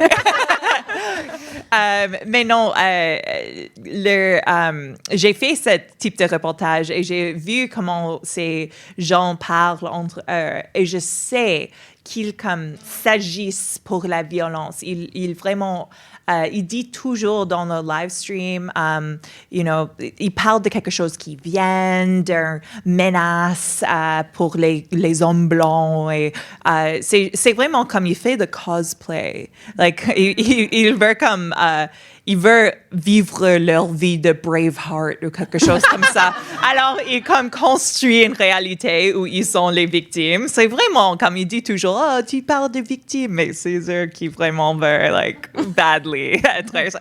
Mais, alors, à cause de ça, je savais qu'il vraiment attendait d'un moment où ils pouvaient comme exprimer cette haine et chasser leur ennemi, vraiment. Alors, j'ai dit, juste comme, c'était tellement simple, j'ai juste dit, j'ai peur que les personnes qui suivent Charlie Kirk, qui déjà veulent la violence, vont prendre ce moment et l'utiliser comme une validation de la pensée qu'il déjà a qu'ils ont une menace qu'ils se battent contre et va utiliser ce moment pour justifier, réagir et comme menacer, like acting against leur ennemi, même si leur ennemi n'est pas la personne qui a tué Charlie Kirk. Et c'est exactement ce qu'il a fait. Immédiatement, il disait comme c'est la guerre et tout ça sur l'Internet. Alors, et oui, après ça, j'ai Andrew Scheer, l'ancien chef du Parti conservateur. Après ça, il a dit Rachel Gilmore, elle est tellement remplie d'haine. J'ai juste dit que j'ai peur, like wow. Et la femme de Pierre Poilievre a partagé ça. Il y avait des milliers de likes sur ça. Et ça a explosé. Et puis, j'ai eu un message d'une de mes amies et elle me disait, hey, je voulais juste vous laisser savoir, tu es sur ce site web. Et j'ai vu le lien, ça disait charliesmurderers.com. Et j'étais comme, oh. et j'ai cliqué et j'ai scrolled down et j'ai vu mon nom. C'était la première chose que j'ai vue, mais j'étais comme, elle a probablement me lancé le lien pour comme mon section de ce site. Non, c'était le homepage. J'étais la première nom. Et ça, c'était le site web que tout le monde utilisait pour chasser les personnes qui disaient célébrer la meurtre de Charlie Kirk. Et j'étais la première à utiliser ça dans les États-Unis, international. J'avais une explosion d'haine après ça. Ça a explosé après Andrew Scheer, mais après ça, c'était comme chaque quelques secondes, j'avais des menaces, des personnes qui disent qui vont me violer, qui vont me tuer.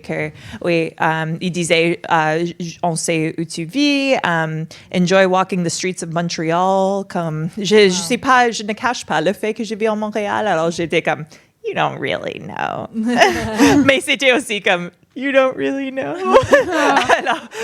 alors c'était vraiment quelques jours comme, j'avais peur. C'est fou que tu sois la première parce que c'est même pas en ordre alphabétique, tu sais.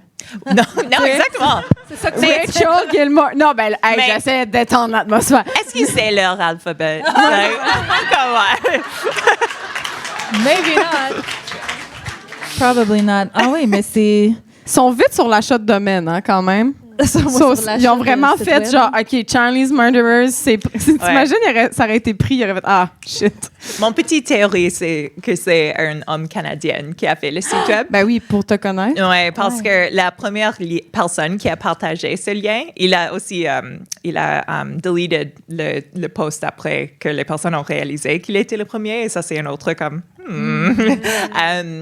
c'était un homme qui avait des liens avec les gens que j'ai écrit au sujet d'eux avant. Alors, ça, toi, ça fait longtemps que tu couvres la droite, oui, que tu étais déjà une cible. Exactement. Alors, je pense que ça, c'est la raison dont ils m'ont mis en premier. C'est parce qu'ils voulaient me silencer n'importe comment. Alors. Puis, c'est comment quand... Si tu regardes les forums de droite, puis tu es une personne progressiste, comme... Comment tu fais pour pas être déprimé de ça?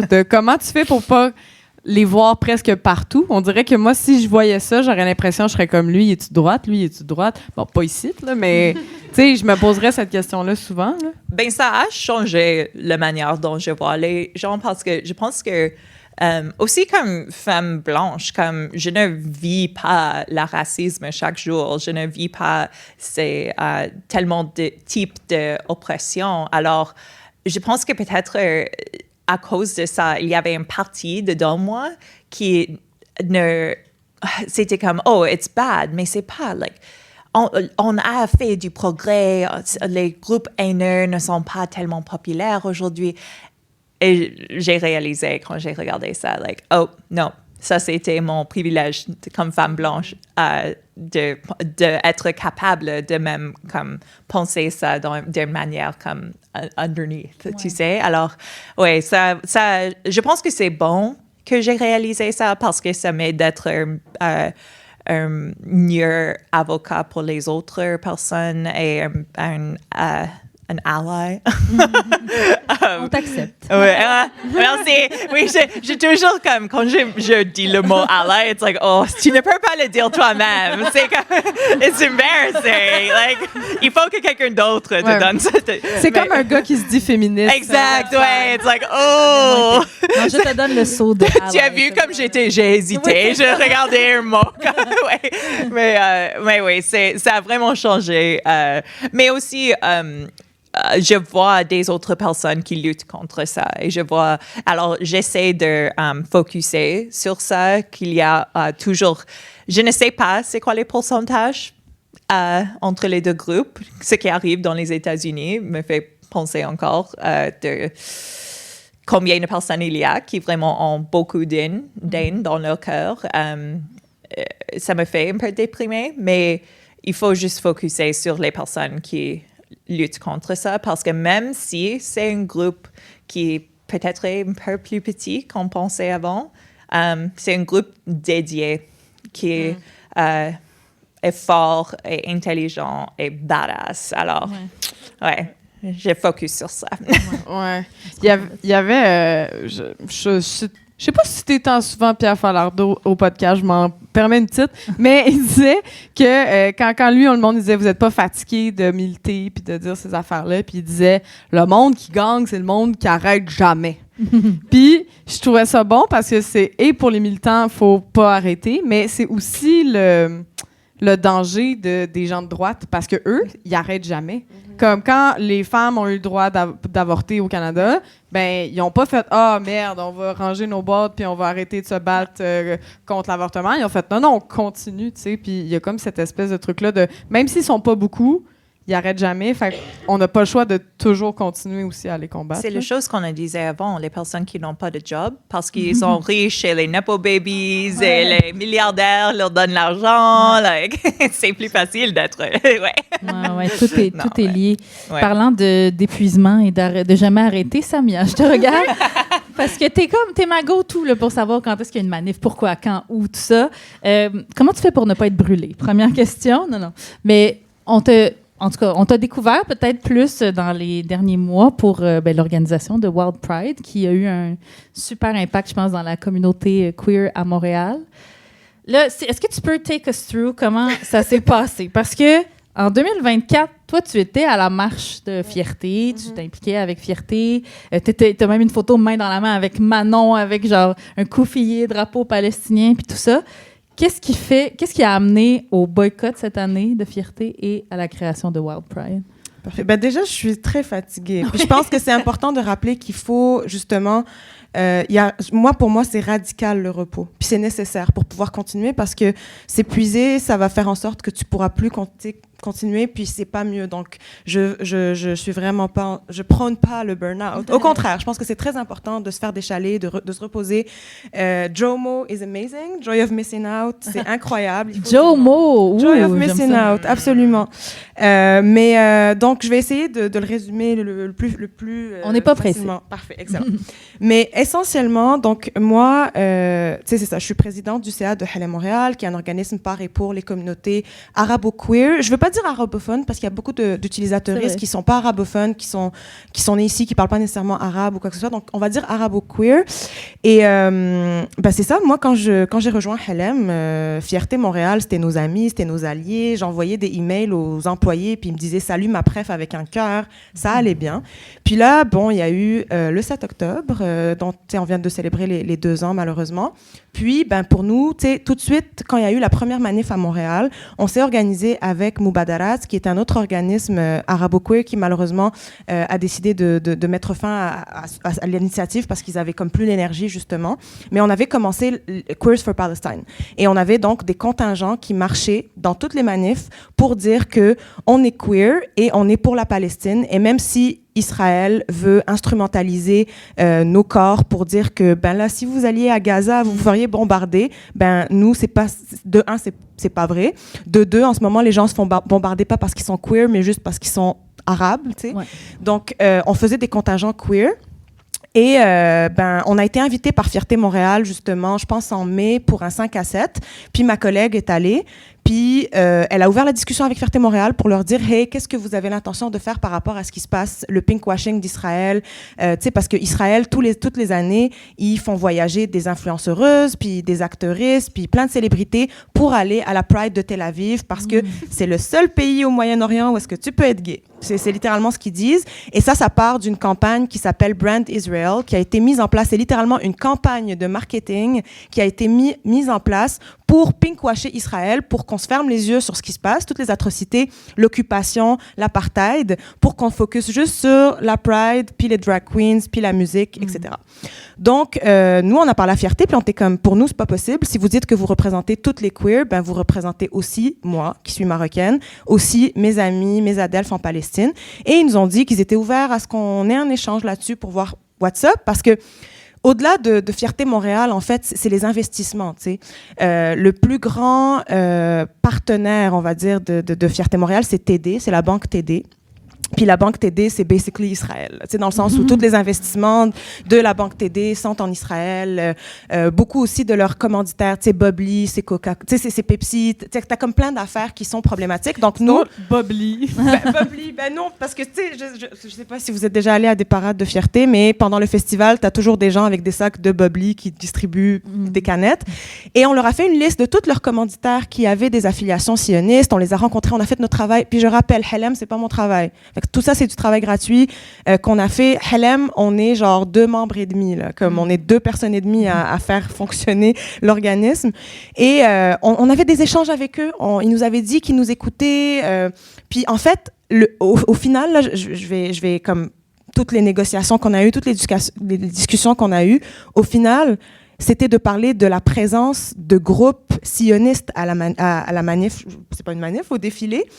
parce que, oui, il y a Helem, mais il y a aussi Gava. Puis moi, ça ne me dérange pas de les nommer, là, Gava, qui sont le groupe de sionistes gays, dans le fond, qui se disent être un groupe juif de personnes juives, mais c'est des personnes essentiellement sionistes. Il y a sûrement des membres qui ne sont pas sionistes, mais ils arrivent avec des drapeaux d'Israël. Des drapeaux d'Israël, exactement. Et pour nous, une de nos demandes, on était comme, vous n'êtes pas obligé de vous définancer de TD, on comprend que vous avez des employés, des salaires à payer, mais pouvez-vous, s'il vous plaît, ne pas permettre des drapeaux israéliens au défilé? C'est ridicule.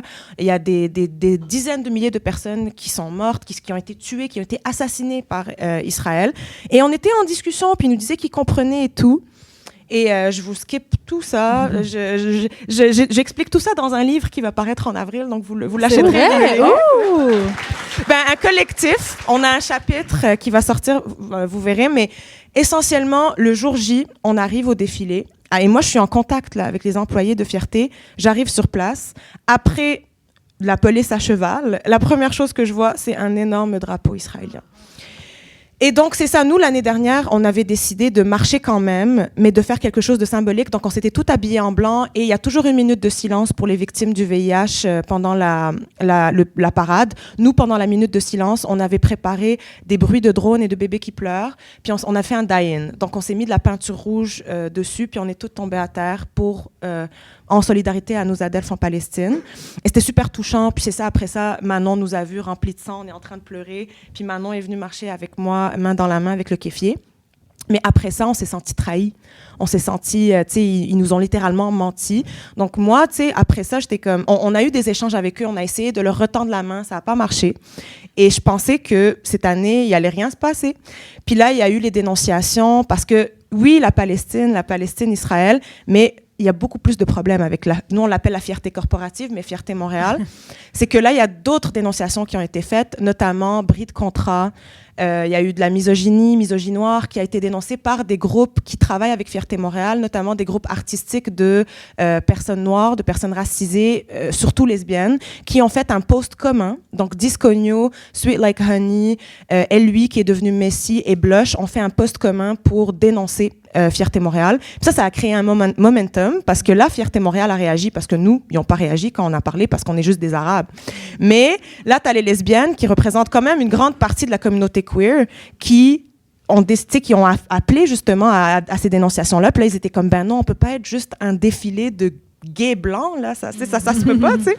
Donc là, ils ont intervenu, ils ont essayé d'avoir des échanges avec eux, puis tout. Puis nous, ça a créé un momentum que mes DM étaient pleins de gens qui étaient comme, Samia, faut qu'on organise notre propre Pride. Puis j'étais comme, I have a 9 to 5, I'm tired.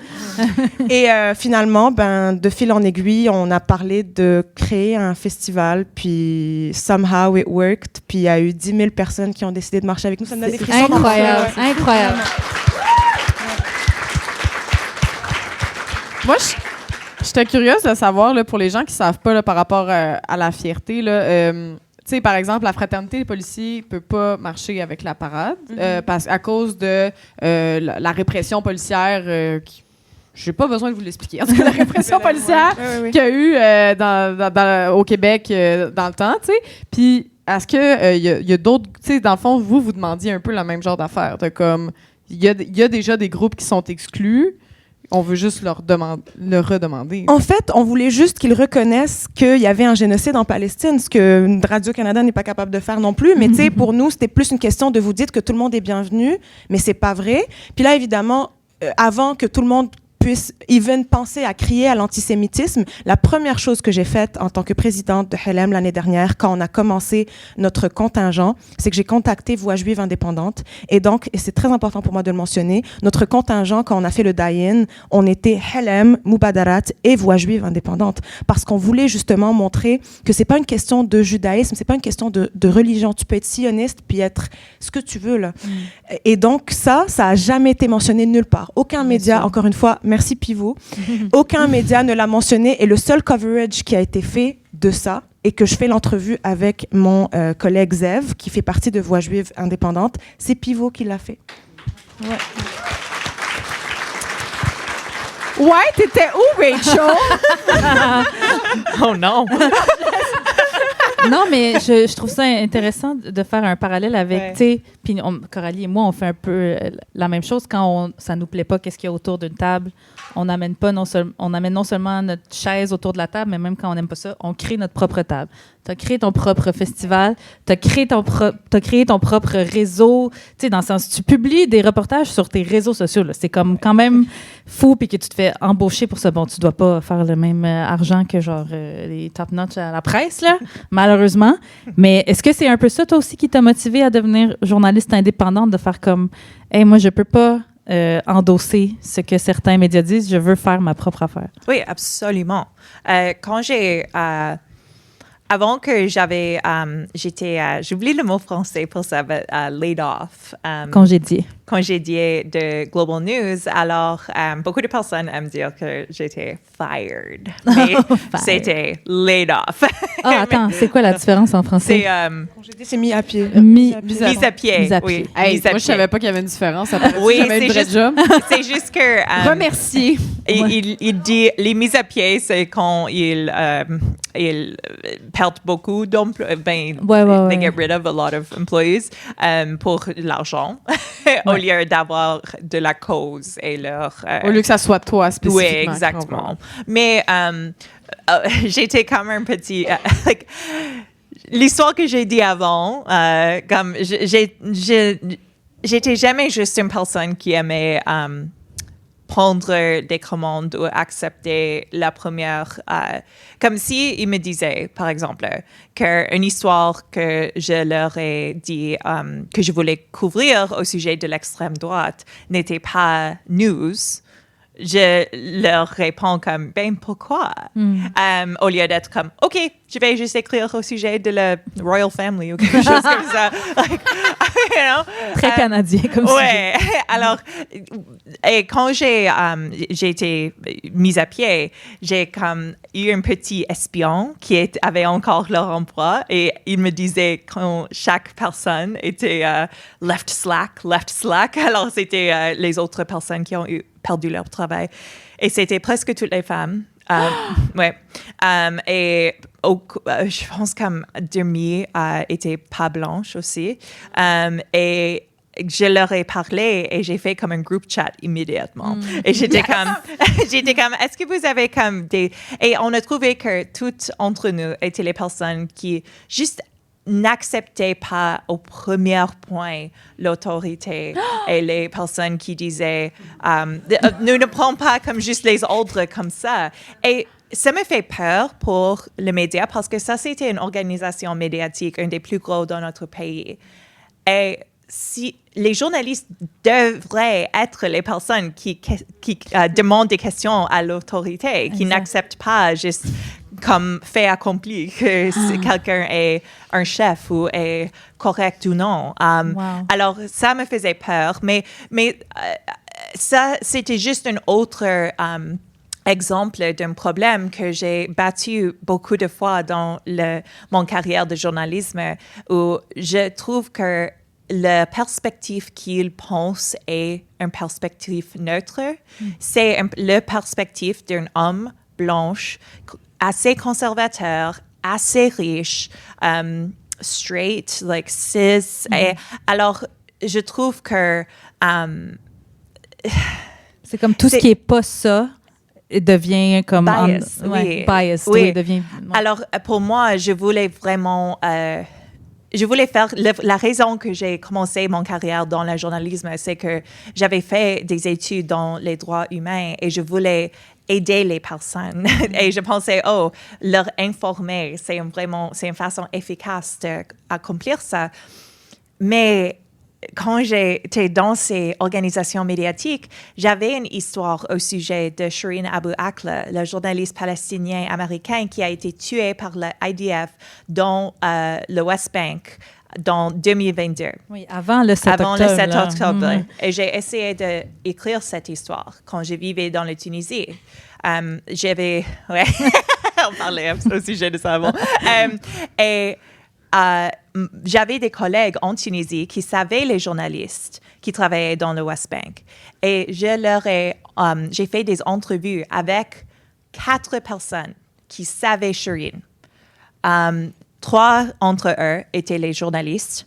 Un était la journaliste qui a filmé le moment où elle était tuée, assassinée par le IDF.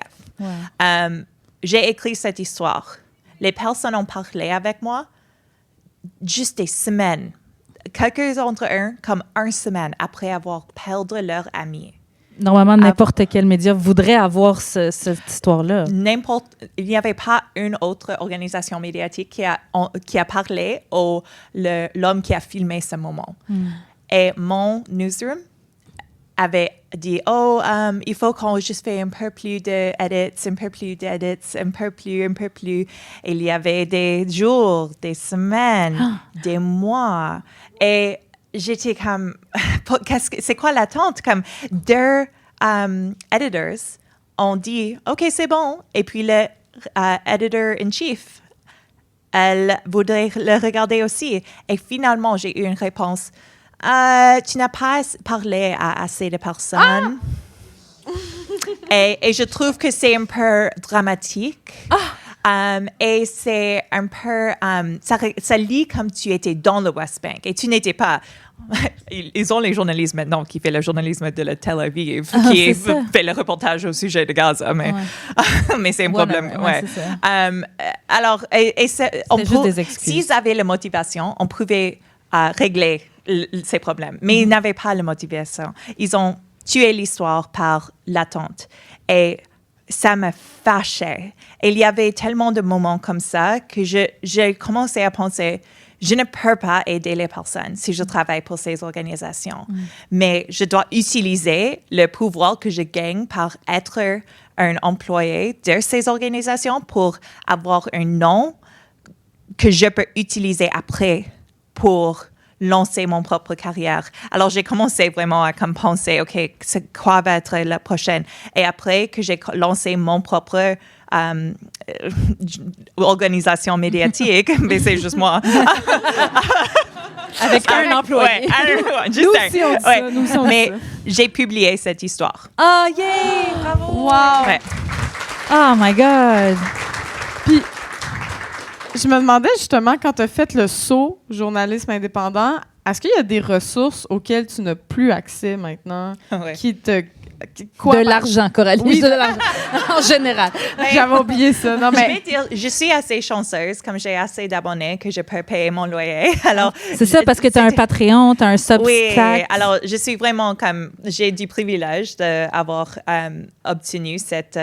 j'ai travaillé vraiment fort. Ben, c'est ça, tu as travaillé fort. Mais aussi, je suis vraiment chanceuse que j'ai cette opportunité parce qu'il y a beaucoup de journalistes indépendants qui sont excellents, qui n'ont pas...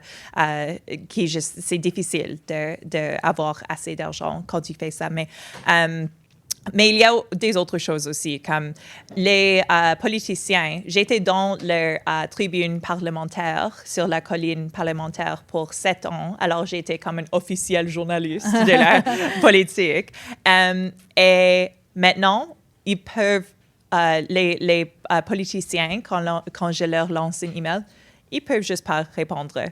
Et ils n'auront pas la même problème qu'ils auront eu avant si j'étais avec CTV ou Global News. Ils peuvent ignorer le gmail.com.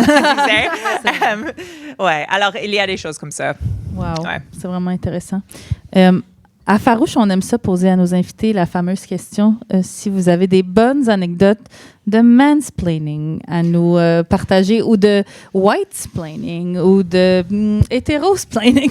J'aime ça parce que je peux toutes les lancer à Samia. Une qui vous a... Tu sais, je suis sûre qu'il y en a plusieurs, mais est-ce qu'il y en a une comme que vous avez envie de nous partager?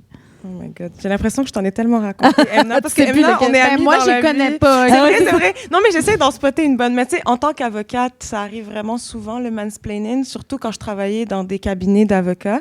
Mais, Tu l'as dit, j'ai eu un frisson. Ouais, non, c'est ça. Mais tu sais, pour vrai, c'est du quotidien, là. Genre, en tant que personne racisée, queer, qui est une femme, genre, c'est comme difficile, là, tu sais. Je me fais dire c'est quoi être arabe, je me fais dire c'est quoi être musulman, puis je me fais dire, tu sais, vu que je suis une femme, c'est quoi que j'ai pas compris en tant que femme par un homme. Pour ce qui est de la queerness, un peu moins. Mais tu sais, En tout cas, je pense il y a plein d'idées qui se manifestent dans ma tête, mais c'est quotidien. Pour vrai, on dirait que je pourrais pas en cibler une spécifique. Je pense que c'est plus des questions de gens qui comprennent pas quand je parle. Tu sais, mettons, par rapport à mon militantisme pour la Palestine, par exemple, quand je parle de résistance ou quand je parle tu sais, comme je poste quand même vraiment souvent là-dessus, puis mon contenu plus joyeux, j'ai plus tendance à le poster comme en ami proche, on va dire, sur les réseaux sociaux. Et ça arrive des fois, les gens qui m'écrivent qui sont comme, hey, tu sais, ça sert à rien que tu postes, tu sais, ça sert à rien que tu appelles au boycott de Starbucks, par exemple, ou de McDo, ou quoi que ce soit. Puis ça me gosse vraiment, tu sais, comme... Parce que souvent, c'est des personnes qui sont non seulement pas impliquées, mais que si j'arrivais à leur parler éventuellement de la situation, ils seraient comme, non, mais tu sais, de toute façon, ça nous impacte pas, tu sais, ça ne touche pas directement. Puis ça me fait toujours plaisir de voir des articles après ça. Tu sais, mettons, par exemple, si on parle du boycott de Starbucks, qu'on apprenne justement que non, ça a un impact. Il y a des cafés qui ont fermé, exactement. qui ont perdu de l'argent. Exactement. Mais ça, je veux dire, c'est quotidien. C'est quotidien. Puis on dirait que, tu sais, depuis le 7 octobre, il y a tellement de tu sais, je pense, on en parle souvent en tant qu'amis avec Emna, là, mais il y a tellement de gens que justement, on réalise peut-être qu'on n'a pas des valeurs... des valeurs alignées, là, c'est un peu triste. Mais ouais, ça rentre dans le mansplaining, dans le whitesplaining, dans le... Ouais, ça fait un ménage. Oui, c'est triste, mais il faut l'accepter. Ouais. Toi, Rachel, une petite story de mansplaining. Par où commencer? Je pense un de mes préférés. Ça arrivé récemment. Et c'est un peu c'est un peu de hot gossip. Ouh, alors, ben pas vraiment. Peut-être juste dans mon monde, mais mon petit monde. Alors, il y avait un gars qui il faisait une histoire au sujet de les menaces que je recevais pour mon journalisme sur l'extrême droite il fait quelques années. Et je l'ai expliqué au sujet d'un groupe extrême droite Diagolon. Et il ne savait rien au sujet de ce groupe. Et pour des mois après, des fois, il me demandait des questions au sujet d'eux. Et, j'ai toujours j'ai aidé les autres journalistes, comme c'est pas grand-chose. Et puis, une journée, il commençait à expliquer les choses à moi. Et j'étais comme, OK. Et plus récemment, CBC a publié une grosse enquête en les groupes extrême droite que j'ai fait le reportage sur pour des mois. Ils utilisaient même, ils n'ont pas pris exactement mes screenshots, mais ils ont pris le même screenshot eux-mêmes que j'avais sur mon YouTube il faisait quelques mois. Je savais que cet homme m'abonnait. Son nom était sur l'histoire. Il était un des auteurs. Et puis, parce que j'ai pas de chef, j'ai pas de patron, j'ai fait une vidéo et j'ai dit, tu peux me donner un peu de crédit? Yay, c'est comme un reverse mansplaining. Et il a des abonnés. That's how you know you got him. Yep. J'adore. Puis, on aimerait finir ce moment de questions avec la question Belle et Rebelle. Donc, Belle et Rebelle, c'est nos partenaires. On les aime beaucoup. C'est une boutique qui vend des produits de créatrices locales, souvent. Et notre question spéciale, dans le fond, c'est une boutique avec seulement des femmes qui travaillent là. Donc, on les aime beaucoup pour ça. C'est sur Saint-Hubert, la rue Saint-Hubert. Donc, d'ailleurs, code promo Farouche 15 pour votre magasinage en ligne. Et on voulait savoir, la question est la suivante. Est-ce qu'il y a des aspects de vos vies où vous appliquez la notion de décentrer les hommes, donc décenterman de votre vie? C'est sûr que la queen C'est sûr que être lesbienne, ça... Mais y a-t-il des moments où vous décenterman puis vous encouragez les femmes volontairement? C'est ça, là. Mais Non, mais pour vrai, non, je vais alimenter ça un peu plus.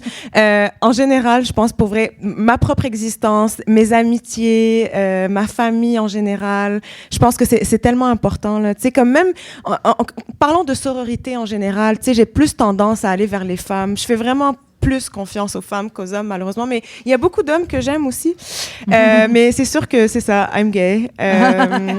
Donc, ouais, je dirais que c'est toute ma vie de centrer les femmes. Puis je pense qu'on devrait tous le faire, hommes, femmes, personnes non binaires. On devrait toujours centrer les femmes parce qu'on est toujours au front. On est toujours au front. Ouais. Très bien dit. Toi, Rachel? Ben, oui, il y a beaucoup Beaucoup d'exemples. Oui, comme... mais je trouve que c'est intéressant parce que c'est un processus. Vraiment. Comme nous vivons dans une société où nous sommes... c'est enseigné à nous de centrer les pensées des hommes. Mais chaque journée sur l'Internet, je vois la pire de les hommes. Alors, ça le rend assez facile de ne pas le prendre au sérieux. Est-ce que, par exemple, tu sais, je sais que, mettons, tu sais, Coralie puis moi, on en parle souvent, on essaie de ne plus... Ben, en fait, on lit plus de livres sortis, tu sais, écrits par des hommes ou, je sais pas, la musique, on essaie de faire attention, tu sais, mais comme tu dis, c'est vraiment insidieux, c'est comme au quotidien. Oui. Fait qu'il faut comme go out of our way, mais ça devrait être un automatisme. Oh, je fais ça avec mes tatouages. Oh! Oui. Tu choisis juste Moi des aussi? artistes. Oui, mes artistes sont presque toujours les femmes. Mais les gars font mal aussi. Ah. C'est vrai. Non, mais c'est vrai. Les gars sont comme... Hey, ben, merci pour ces super réflexions. Merci beaucoup. Oh yeah! Vraiment.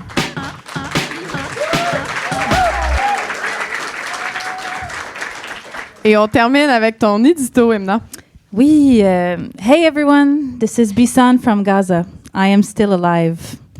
2 ans que je me réveille tous les jours avec une douleur à la poitrine, avec l'empressement de savoir ce qui s'est passé pendant que mon corps d'occidental privilégié avait le luxe de dormir. 2 ans que je développe un lien parasocial avec cette jeune et brillante journaliste, Bisan Aouda, que j'attends impatiemment de l'entendre prononcer ces mots et que mon cœur se serre si elle ne donne pas de nouvelles pendant plusieurs jours. 2 ans qu'elle nous présente avec pas plus que son téléphone cellulaire le quotidien de son peuple, bombardé, déplacé, ethniquement nettoyé, tué. Dans les derniers jours, Bisan a retrouvé le sourire, comme à peu près tous les Palestiniens que je croise sur mon feed Instagram. La nouvelle de l'accord du cessez-le-feu a fait multiplier les vidéos de chants, de danses, de larmes, de joie d'enfants qui peuvent enfin rêver à une nuit paisible sans se faire réveiller par les bombes. Les gens qui me suivent savent à quel point j'ai la cause palestinienne à cœur, évidemment. Puis depuis quelques jours, mes DMs sont remplis de messages par rapport à ce fameux accord de cessez-le-feu. T'as-tu vu, Emna? C'est super, hein? C'est un peu d'espoir, enfin. Puis la vérité, c'est que je ne sais pas vraiment quoi répondre parce que j'ai beaucoup de misère à ne pas tomber dans le scepticisme. J'ai eu le cœur tellement brisé à force qu'Israël nous donne de faux espoirs, à force qu'Israël annonce un cessez-le-feu, mais qu'au final, aucun feu ne cesse véritablement. Après tout, les braises des derniers bombardements sont encore fraîches et bien chaudes. Mais la vérité, c'est aussi qu'on s'en calisse un peu de mon opinion. Hein? Si les Palestiniens célèbrent, je célébrerai aussi. Si les Palestiniens ont espoir, qui suis-je pour ne pas le nourrir et l'amplifier? Mais nous ne sommes pas naïfs, insiste Bisan. Les Palestiniens le savent que c'est pas fini, que c'est juste le début. Les Palestiniens le savent en amorçant leur longue marche de retour vers le nord de Gaza, après avoir été torturés et forcés de le quitter, que ce qui les attend est tout sauf un long fleuve tranquille. Mais comment ne pas se réjouir des mots de Bisan de ce matin, 10 octobre 2025? We are the returners. We are the land owners. We are the right owners. Hey everyone, this is Bisan from Gaza, and this is the best time to tell you that I am still alive. J'ai renoué avec les manifs dernièrement. C'est une extraordinaire action militante, une façon de se rassembler, de faire nombre, de démontrer son soutien. C'est pas ma façon préférée, personnellement, juste parce que c'est un cauchemar d'overstimulation pour mon petit cerveau neurodivergent. Mais je le sentais que j'avais besoin de renouer avec les manifs, avec les manifestants, les manifestantes surtout.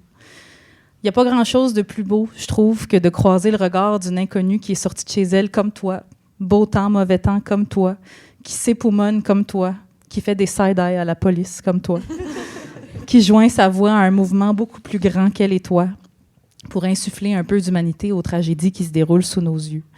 Il n'y a pas grand-chose de plus beau que de voir des passants s'arrêter près d'une manif pour essayer de comprendre ce qui se passe puis sentir dans leur regard qu'ils sont un peu jaloux de ne pas y participer. Il n'y a pas grand-chose de plus beau que de voir des gens assister à leur toute première manif. C'était le cas du fils de bientôt 5 ans d'une de mes meilleures amies il y a quelques jours. J'ai passé plus de temps à le regarder lui qu'à suivre ce qui se passait dans la marche, je pense. Voir dans ses yeux d'enfant qu'il était surpris, impressionné par un tel rassemblement d'autant de personnes qui se connaissent ni d'Ève ni d'Adam, mais qui sont tous portés par la même envie, crier au monde entier que la Palestine sera bientôt libre. C'était grand. C'était beau. Il n'y a pas grand-chose de plus beau que la vidéo que mon ami m'a envoyée quelques heures plus tard de son fils qui scandait, pensant être à l'abri de tous les regards. Solidarité. Après avoir pourtant passé toute la manif en silence, probablement ébahi par tant d'unité. Un cessez-le-feu ne veut pas dire de cesser de parler de la Palestine, de cesser d'être sur nos gardes, de cesser de boycotter, de manifester, d'utiliser nos voix pour dénoncer le colonialisme. Nos voix sont plus fortes et plus puissantes qu'on le pense, surtout quand elles résonnent à plusieurs. Ne cessez jamais de parler de la Palestine. Ne détournez pas le regard, ni sur la Palestine, ni sur tous les autres génocides qui se déroulent en toute impunité. Nos voix sont plus fortes et plus puissantes qu'on le pense, surtout quand elles font chier des messieurs blancs en position de pouvoir. Oh yeah!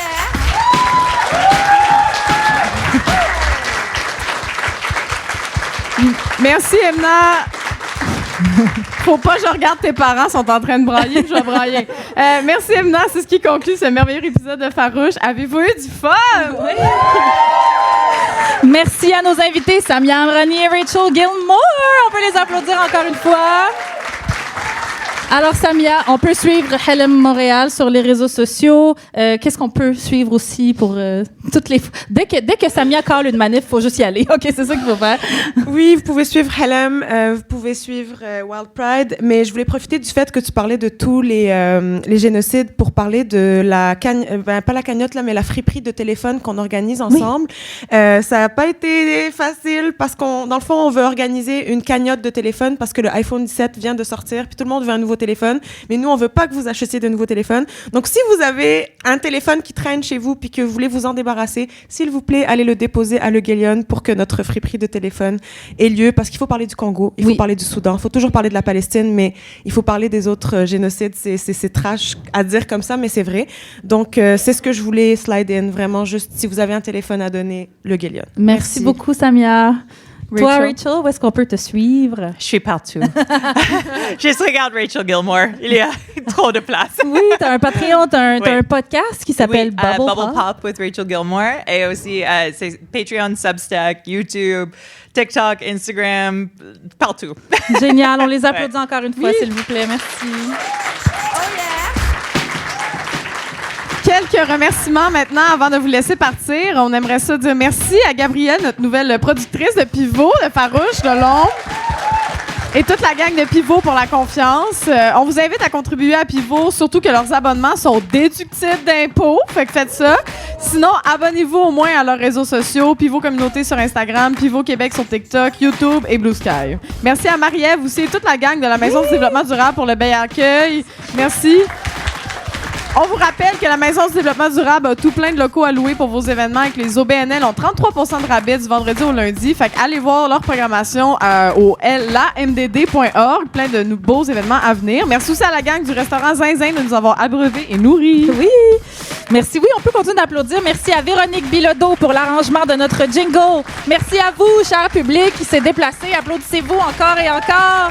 À nos auditeuristes à la maison et à nos abonnés Patreon qui nous ont envoyé de belles contributions. Et puisque tous les nouveaux abonnements de 5 $ et plus par mois se méritent de fabuleux remerciements en ondes, eh bien, on va les faire. Attention, il y en a une couple. Donc, merci à Marie-Pierre, à Sabrina Saint-Pierre, Sophie Nicole, Dany Royer, Claudia Fioré, Chantal Poulain, Léo Sud, Émilie Gobeil-Roberge, Marie-Lise Hamelin, Mathilde, Émilie Marceau-Briggs, Lynn Lamontagne et Sylviane Dubé. On peut les applaudir. Merci, Patreon. Et ça va être une nouveauté cette année. On va enregistrer une petite prolongation Patreon avec nos invités. Mais par contre, je pense qu'on va se faire crisser dehors dans la MDD. Fait qu'on verra comment on fait ça après. Restez avec nous, tout le monde. Et sinon, vous pouvez aller sur notre patreon.com/farouche pour venir nous encourager et voir le contenu exclusif. Merci à nos commanditaires Eros et compagnie et Belle et Rebelle. Utilisez notre code promo Farouche15 pour vos rabais lors de vos magasinages dans ces deux boutiques. Oui, et c'est d'ailleurs Octobre Rose en ce moment, le mois de la sensibilisation pour le cancer du sein. Puis nos amis chez Belle et Rebelle en profitent pour éduquer et soutenir la recherche. Fait que raison de plus pour aller les voir à la Plaza Saint-Hubert ou visiter leur site web pour ajouter un petit don à votre facture. Si vous avez aimé cet épisode, la gang, n'hésitez pas à en parler autour de vous. Le bouche à oreille, ça reste une des meilleures façons de nous aider. Merci maintenant à mon amie Coralie Laperrière. On peut l'applaudir. Et merci à toi, Emna Achour. On l'applaudit. D'ailleurs, si vous voulez plus de Emna et moi, on va faire un spectacle pour les élections municipales. Ça va être le 2 novembre prochain. Suivez nos réseaux sociaux. Ah, tout le monde est content. Le 2 novembre prochain, il va y avoir des messieurs, par contre. Il va y avoir aussi Octave Savoie-Lortie, mon copain, c'est correct. sur le spectacle et Xavier Boiron, mais on les aime, ceux-là. Ceux-là sont corrects. Donc, surveillez nos réseaux sociaux pour acheter les billets. Oui. Et merci encore une fois à nos invités, Rachel puis Samia. On les applaudit, s'il vous plaît. On est très, très heureuse de vous annoncer déjà les invités de notre prochain épisode devant public qui sera enregistré ici même le vendredi 14 novembre. Geneviève Labelle et Mélodie Noël Rousseau de la compagnie de théâtre Pleurer dans la douche, les créatrices de la fabuleuse pièce Ciseaux qu'on sait que vous adorez. Vous pouvez déjà acheter vos billets. On se laisse sur notre jingle pour une dernière fois. Bonne soirée et à bientôt!